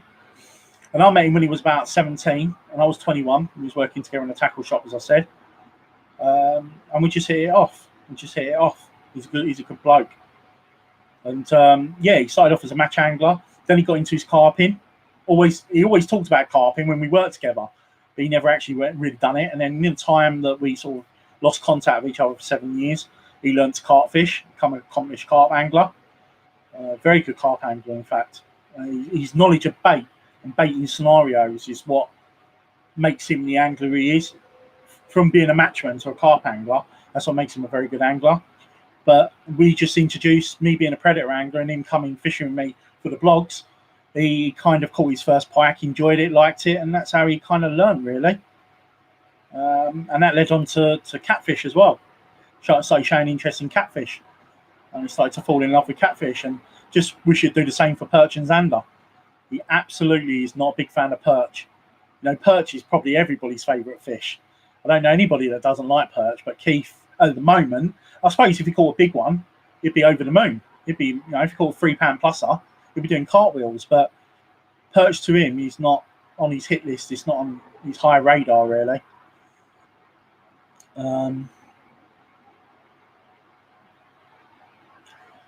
Bex, totally understand where I'm at. Follow your journey regardless. It's hard being on. Certainly is, hun. You know that. You've had your ups and downs. We've had private conversations, haven't we, in the past? about the ups and downs of social media and putting yourself out there. I talked about it a little bit earlier on. You guys turn up a little bit late. I was talking earlier on, about an hour and a half ago. I was talking about sort of, if I'd been doing this 20 years ago, now you would see a completely different Barry. I'd be a lot more enthusiastic. You'll see a lot more content. You see a lot more fish. But as I've got older, I'm 40 years old. I've mellowed out when it comes to appeasement. I just do it for the people that like what I do, and if you don't, then there's loads of other channels you can watch instead. But for those that do follow me and the new people that follow me, I'm eternally grateful, and I love the support. And I try and give a little bit back by doing like the competitions I do. So I've got nothing but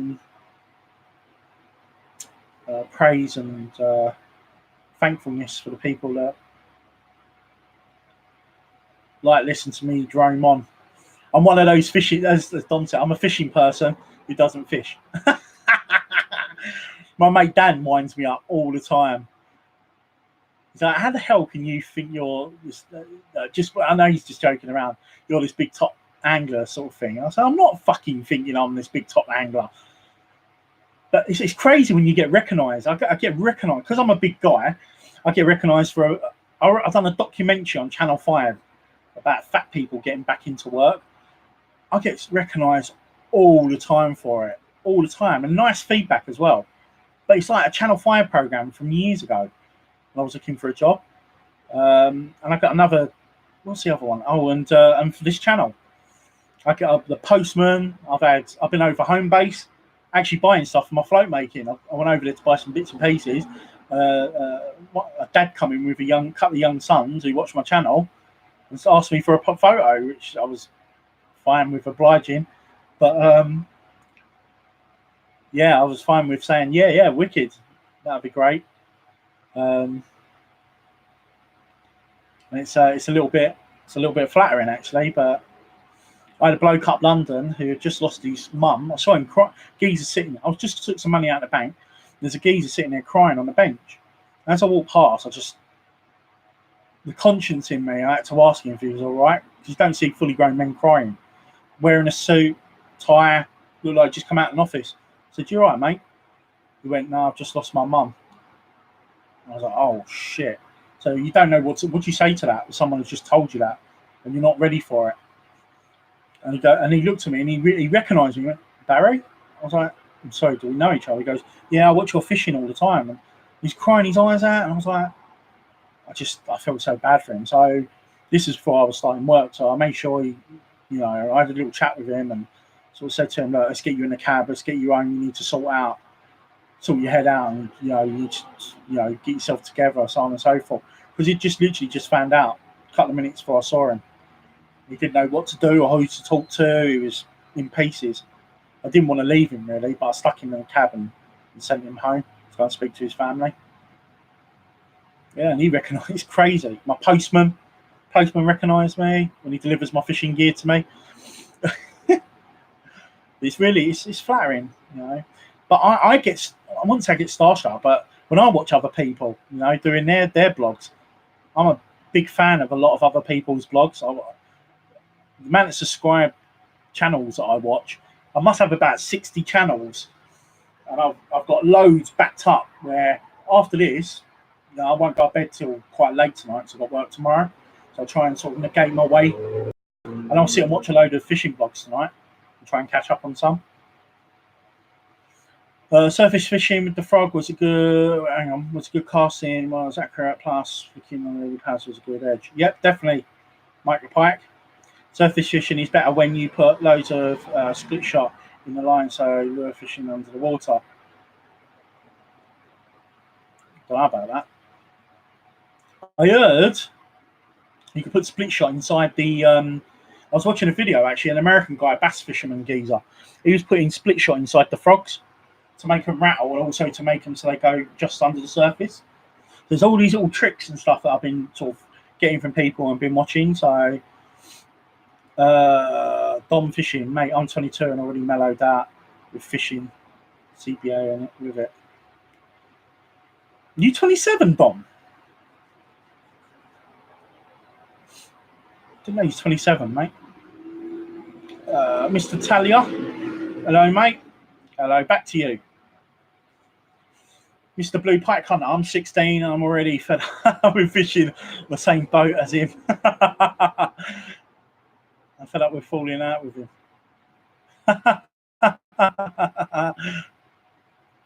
That's quite funny.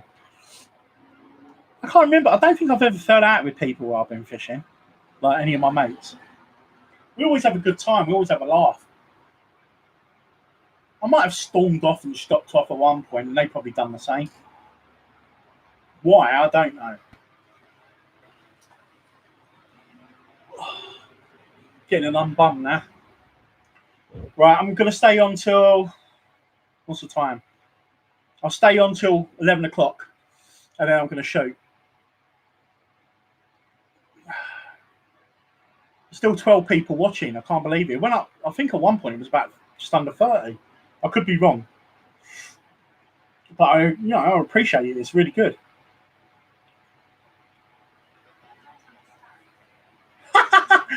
Did you hear that? It's my Google. When I was just saying what I was saying, it picked up on what I said, and then it asked me. I said wrong but good.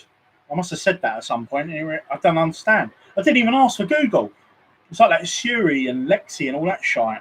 Normally I say, "Hey Google," and then it works. I've only just been shown how to do that. You can tell I'm a right technophobe. Oh, mate. I definitely need to get a new cam, guys. This cam is absolutely shocking, isn't it? I mean, I know I'm filming at night, but this is like a built-in cam to my... I used my phone last time, and that was even worse. But this cam is a built-in one to my laptop. I don't think it's that good. So I will get a new cam. Like I say, I've got a new microphone, and I'm hoping what the microphone's doing is cutting out all the sirens and stuff that are going on outside. I also bought this for doing voiceovers when I do videos. Rather than just do the same old type of videos I've been doing in terms of like just cut and editing together, I was thinking of doing like voiceovers and that kind of thing as well. Yeah, you're completely right, Dom. The internet is absolutely shocking. Like I say, there's a router in my brother's room and there's 3 of us using it. I'm sure my mum's internet shopping in the front room. My brother's probably watching something like, I don't know, darts or something on his laptop. Either that or porn. And obviously I'm talking to you guys.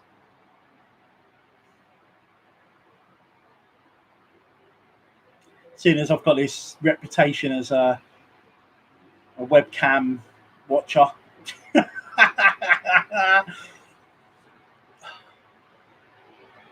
Come on, guys. Only 15 minutes and I'm going to shoot off. Who else is left in the room? Is there anyone left in the room I haven't spoken to yet? He might be watching you. Yeah, he may well be. Simon Speedos. Got some. Got Sim. Got Sim. What? Got Sim? What's that, Simon? A little bit. I'm not sure what you mean, mate. Is that got some? You still there, Ted?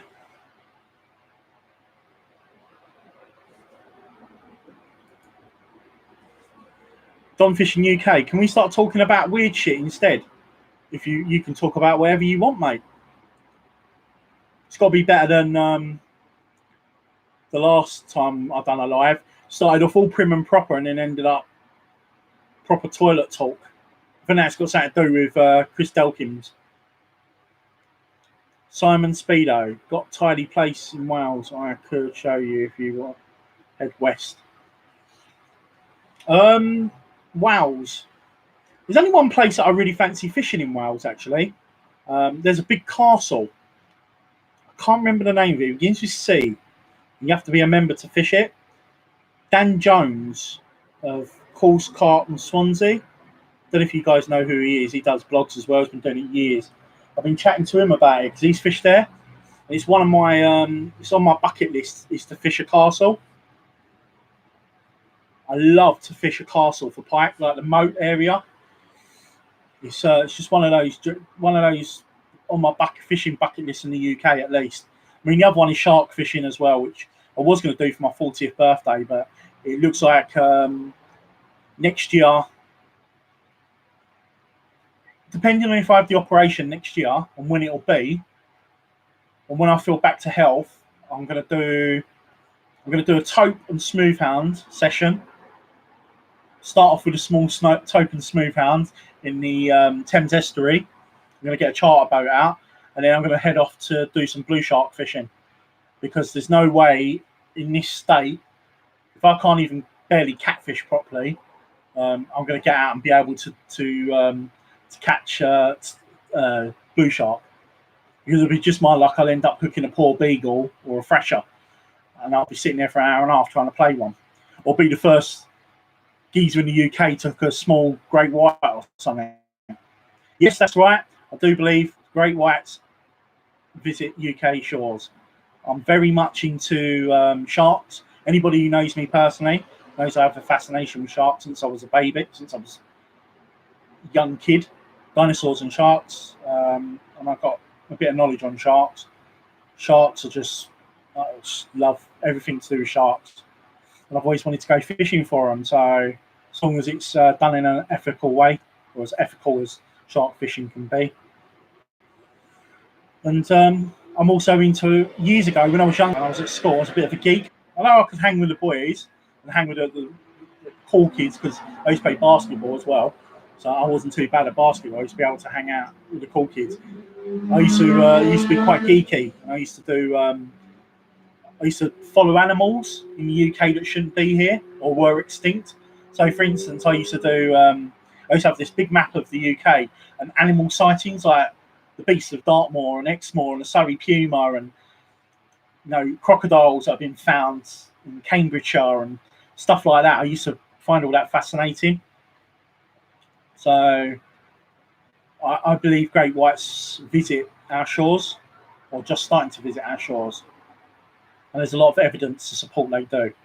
What I'm surprised is why someone hasn't got any evidence. If I lived on the south coast and I had plenty of time, I owned a boat, trust me, I would be trying to get some evidence. Not necessarily catch it, but to at least photograph. Because how the hell someone hasn't photographed? A lot of people get mixed up with basking sharks.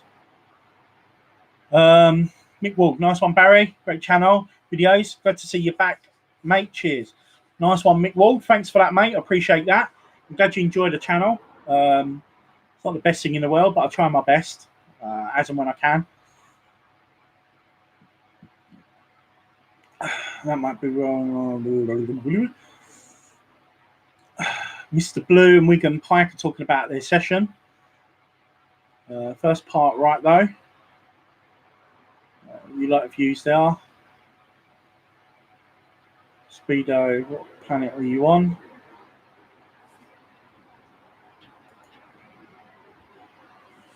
Don fishing, probably because the kind of skin of the white boxes. Don, you're nuts. Don, you are nuts. I'm sure I've missed a Born to Fish. Kelly's just come home from work. I'm sure she'll leave something to say. Hello, Kelly. I hope you're well. Looking forward to seeing you in 2 weeks' time, hon. Bex was on here earlier, and obviously Ted's on here at the moment. So it's really good to see you. I hope work wasn't too stressful today. I saw you posted up that you're going carping soon. So that was an impressive carp you put up, by the way. God, you two are mad for it. Kelly and Ted, how the hell you guys fish the amount you do? You're one luck finding a lady to go fishing with, man. I wish my ex-girlfriend was into fishing. I mean, she's an ex-girlfriend now, but I wish she was into fishing. There's nothing more awesome than two partners going fishing together, both having the same hobby.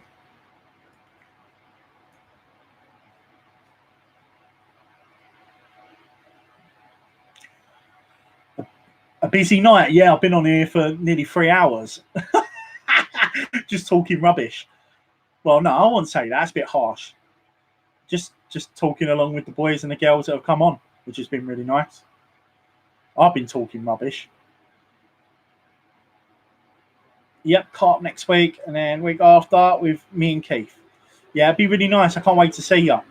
I was meant to go fishing this morning, actually. I don't know if you guys know. I got on the bus, went up there. I was in so much fucking pain, I had to come home. So I'm a bit gutted I didn't get out to actually fish today.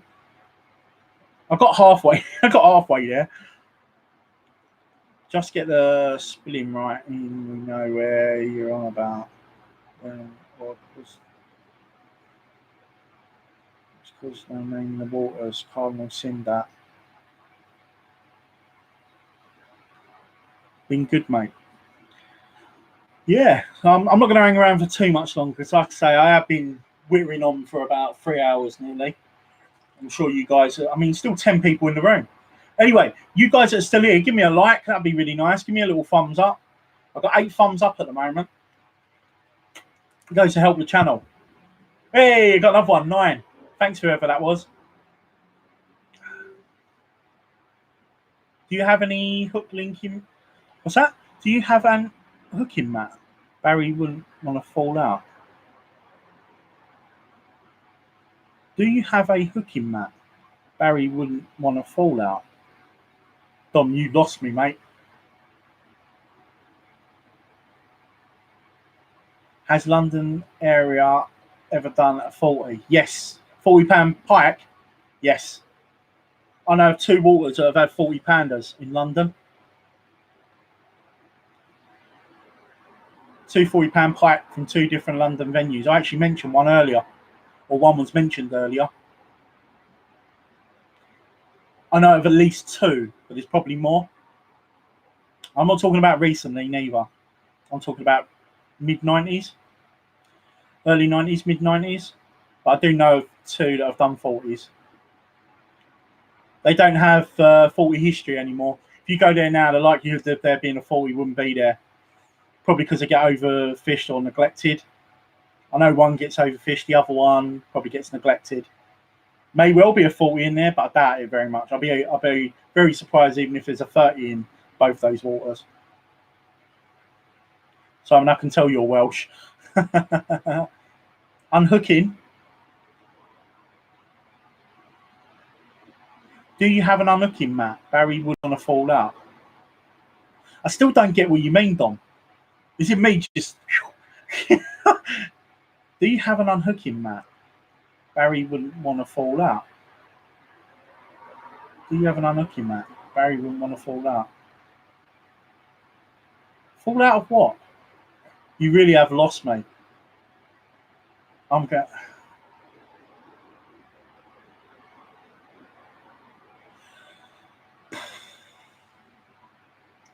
Kingston. Kingston has what? You're talking about Kingston upon Thames has a 40. What, pike? Not to my knowledge. I know there's one that's been caught not far away, a 36. But as far as I'm aware, there's no £40 pike in Kingston. I could be wrong. Was teaching some dossers down the canal. I like the way you say dossers. You sound like Tyson Fury. I was teaching some dossers down the canal about pike fishing when it was a 30-degree bloody dosser. Showed them how to handle pike and that. And then a lad tells me they were about forceps. Left it. Without, they didn't. This is what I don't get, right? People moan at people when they're pike fishing, right? Because they may put them on soft grass. If they don't have an unhooking mat, and you've got wet, soft grass, like thick, wet, soft grass, I don't see that being too much of an issue. Yeah, if you're putting them in the net on the soft grass, unhook them and get them back, right? People get really overboard when it comes to fish care. Now, we all know what fish care is, and we all know how we should look after them, and we've all made mistakes in the past. I'm not neglected in that. But what I don't understand is, how can you go pike fishing without forceps? I do not get that. What's he going to do? Put his hand in the mouth and pull them out himself? I don't get that. I mean, if you've got a treble in the corner of its mouth and you can pull it out without using forceps, that's fair enough. But even then, man, I've never ever in 20 years been bitten by a pike. Do you know that? Because I always felt I've handled them correctly. And I've been raker rashed. You've seen it in videos where I've had my hand raker rashed loads of times. Keeps petrified of that. He won't admit it, but he is. But it's just like paper cuts. I keep trying to tell him you might get a little bit of a stinging sensation. He's a bit of a fanny when it comes to that. But I know some other people are like that as well. But I've never been bitten by a pike, and it's all about how you handle them, be confident with them. And I'm self-taught. I never was taught how to handle a pike. I had to learn for myself.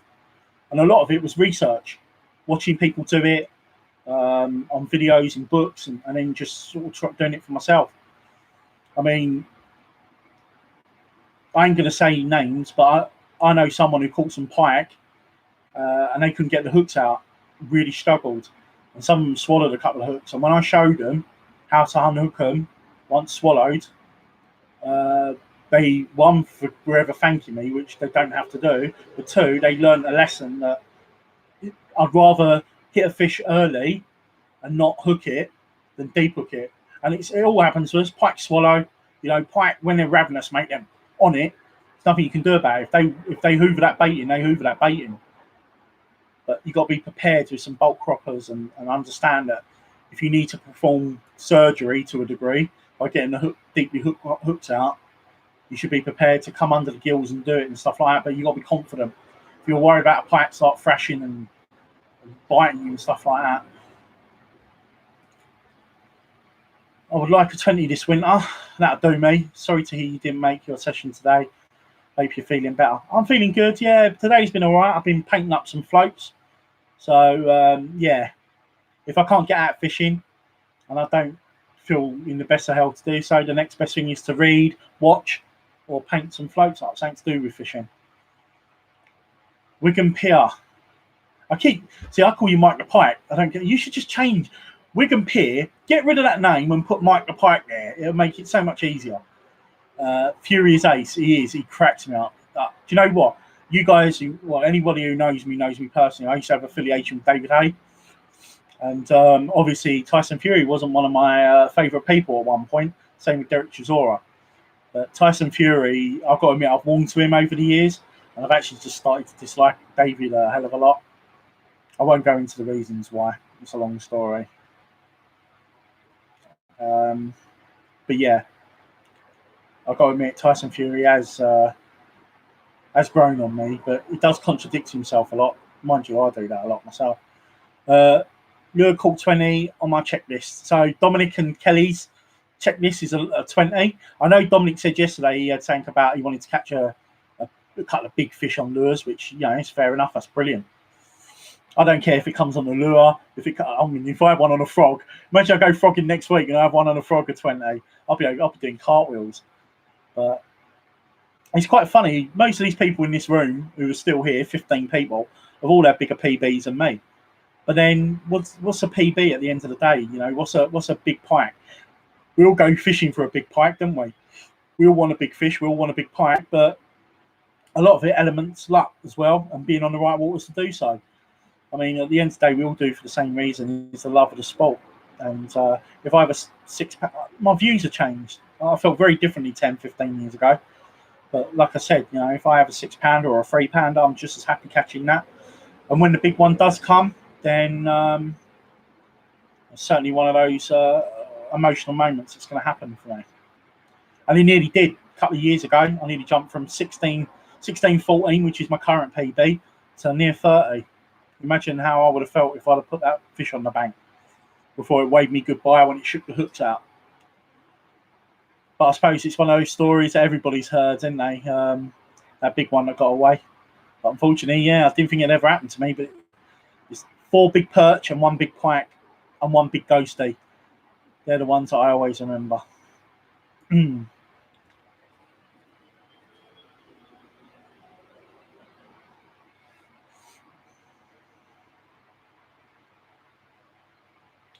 Dominic, I've ticked off my only target this summer of catching a pound roach on a lure. Do you know what, Dom? Watching you catching all those fish on micro lures and that is really good fun. It looks like good fun because I've caught bream, I've caught tench on lures before, when I've been purchasing. But it's not something I've actually actively gone out and tried to target other species, non-predatory species. But that just goes to show that all fish, even cyprinid fish, I mean, I've had carp on live baits before, so it all goes, and dead baits, it all goes to show that cyprinid type fish are just as predatory, if they're hungry, as any other creature.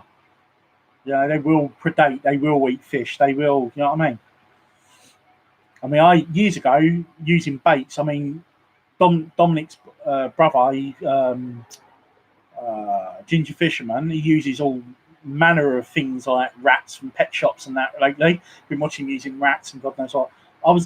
I've done that quite a few years ago, using all weird stuff. I was going to use a pigeon, found a dead pigeon, and I tried to hook it and I couldn't get the hooks in it. It was so mushed up. If I'd have found it a couple of days earlier with less maggots on it, I would have hooked it up and stuck it out and see if I could have caught on the pigeon. You've got to remember, at the end of the day, pike will pretty much eat anything. I've been bitten by a pike and still have the scar on my finger. Yeah, a friend of mine I fish with, when I was over the docks years ago, it was the first pike, documented pike that was caught out there that I know of. It was a 10-pounder. I had it on a little 4-pound braided mainline with no trace because we just didn't think there was pike in there. And a little sort of, I think it was about 20-gram rod or 15-gram rod, little Shimano Katana rod, 6 foot. I was having a little jig in the margins, hooked this fish. Anyway, played it for about 20 minutes all around the shopping trolleys and that. Finally managed to get it in. My mate picked it up and stuck his fucking thumb in its mouth. Lord knows why he did that. But yeah, I've never been bitten by a pike. I've been lucky, I suppose.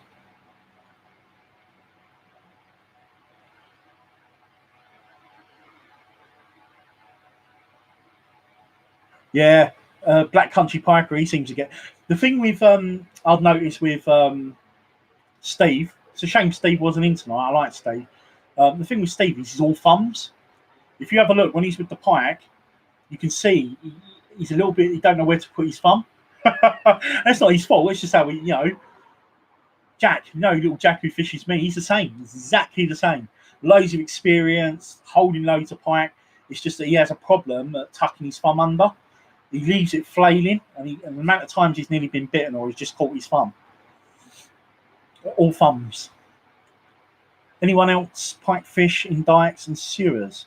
It's amazing pike fishing, and they're often nearly the only fish for those places eating each other.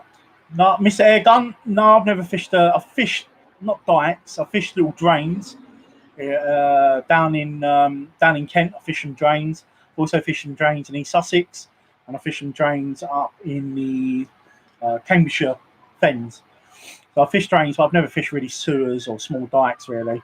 I always fancy giving a go for eels, because you get a lot of eels travel up dikes and that, but I never ever got round to it. I watch carp in the margin slurp tadpoles up, and they love them. Yeah.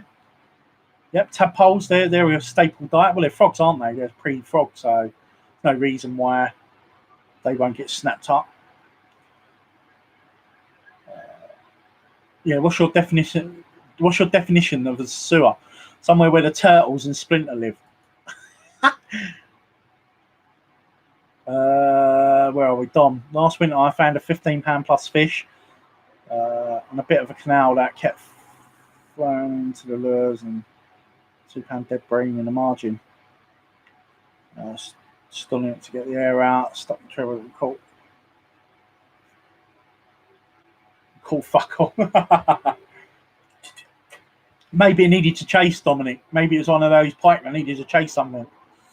I mean, the amount of times I put dead baits in front of a pike's face and they didn't want it. So I've literally put a bait on top of the pike's head and the pike didn't move. Didn't move. It was crazy. It was in a lake up in Snodlands, in Kent. There's a place called Strood near Rochester. There's a lake called Snodlands, I think it was. Literally, it was clear water in the margins, and I had this big turbo smell. And I was casting out. It was really early season, so it was still sort of really warm. It was a warm day. It was early October. I was casting out. I had a couple of small jacks, but nothing. And then I saw this great big pike moving the margins. I say great big pike, probably a 15 pluser. And I put the pike, I put the dead bait on top of it, literally let it float down on top of its head, and it sat on top of its head and just didn't move. I probably could have pulled the hooks into it and the dead bait. It's crazy. If they don't want it, they won't have it. Stickleback fishing on the dyke and sewers. That, do you know what, Dom? I love that video. I've watched it quite a few times. You fishing for sticklebacks in that dyke. I can't imagine the smell that come off of that, man. But it looked like good fun, and obviously that's helped put you on the map as well, didn't it? How many views has that actually had now, Dom? It's over a couple of million views, isn't it? I found 2 half-eaten bream on my syndicate, and they were definitely from pike. Have you ever caught a rover carp, Barry? Tommy Gunn. Oh, a river carp. Only small pasties. I haven't had a true nice river carp. Be honest with you, all the carping I ever did really was mainly on lakes. Now, if I fish a river, it's like I was saying earlier on about barbel fishing. I fish a lot of rivers that hold decent barbel in. I mean, I've been very fortunate to net and land the Hampshire Avon record, and was back now. I don't know if it's bigger now, but the Hampshire Avon record to Ray Walton, and the river record for the River Kennet years ago. So I've been to really decent barbel waters and rarely fished them for barbel. I always fished them for pike because they were decent pike waters as well. And obviously pike's always going to win over barbel for me, unfortunately, as much as I love barbel, and I really can't wait to do some barbel fishing. It's the same with carp, Carp fishing on a river is lovely. It sounds lovely. I love to do it, but I know if I'm going to be sidetracked by if that river has big perch or big zander or big pike or a big of something else I want to catch over a carp, a big barbel, then unfortunately that's what's going to stop me from actually going fishing for them, really. But one day I'd like to do some river carp fishing. There's certainly I know a lot of places to go fishing from, especially down in Kent. But again, it's having a car. If I had a car, it means more fishing, which equals more types of species caught, and also equals more PBs.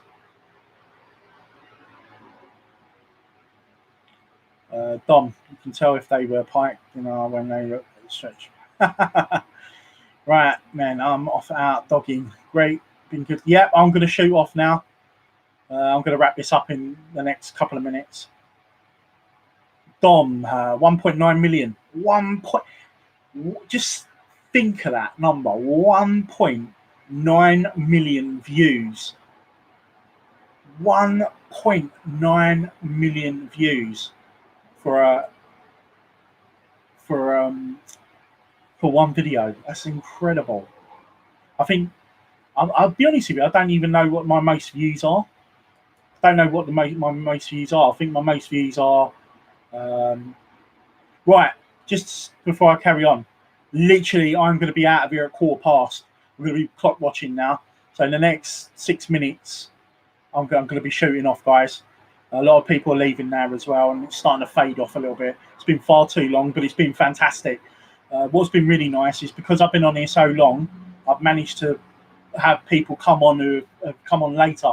So Bex Nelson, Ted and Kelly, people that have turned up later. But people who've joined me all night, like Dominic, I really do appreciate that. So you're off, Mike the Pike. Thanks, Michael, and happy birthday again, by the way. I forgot to say that to you. Dominic, he's off as well.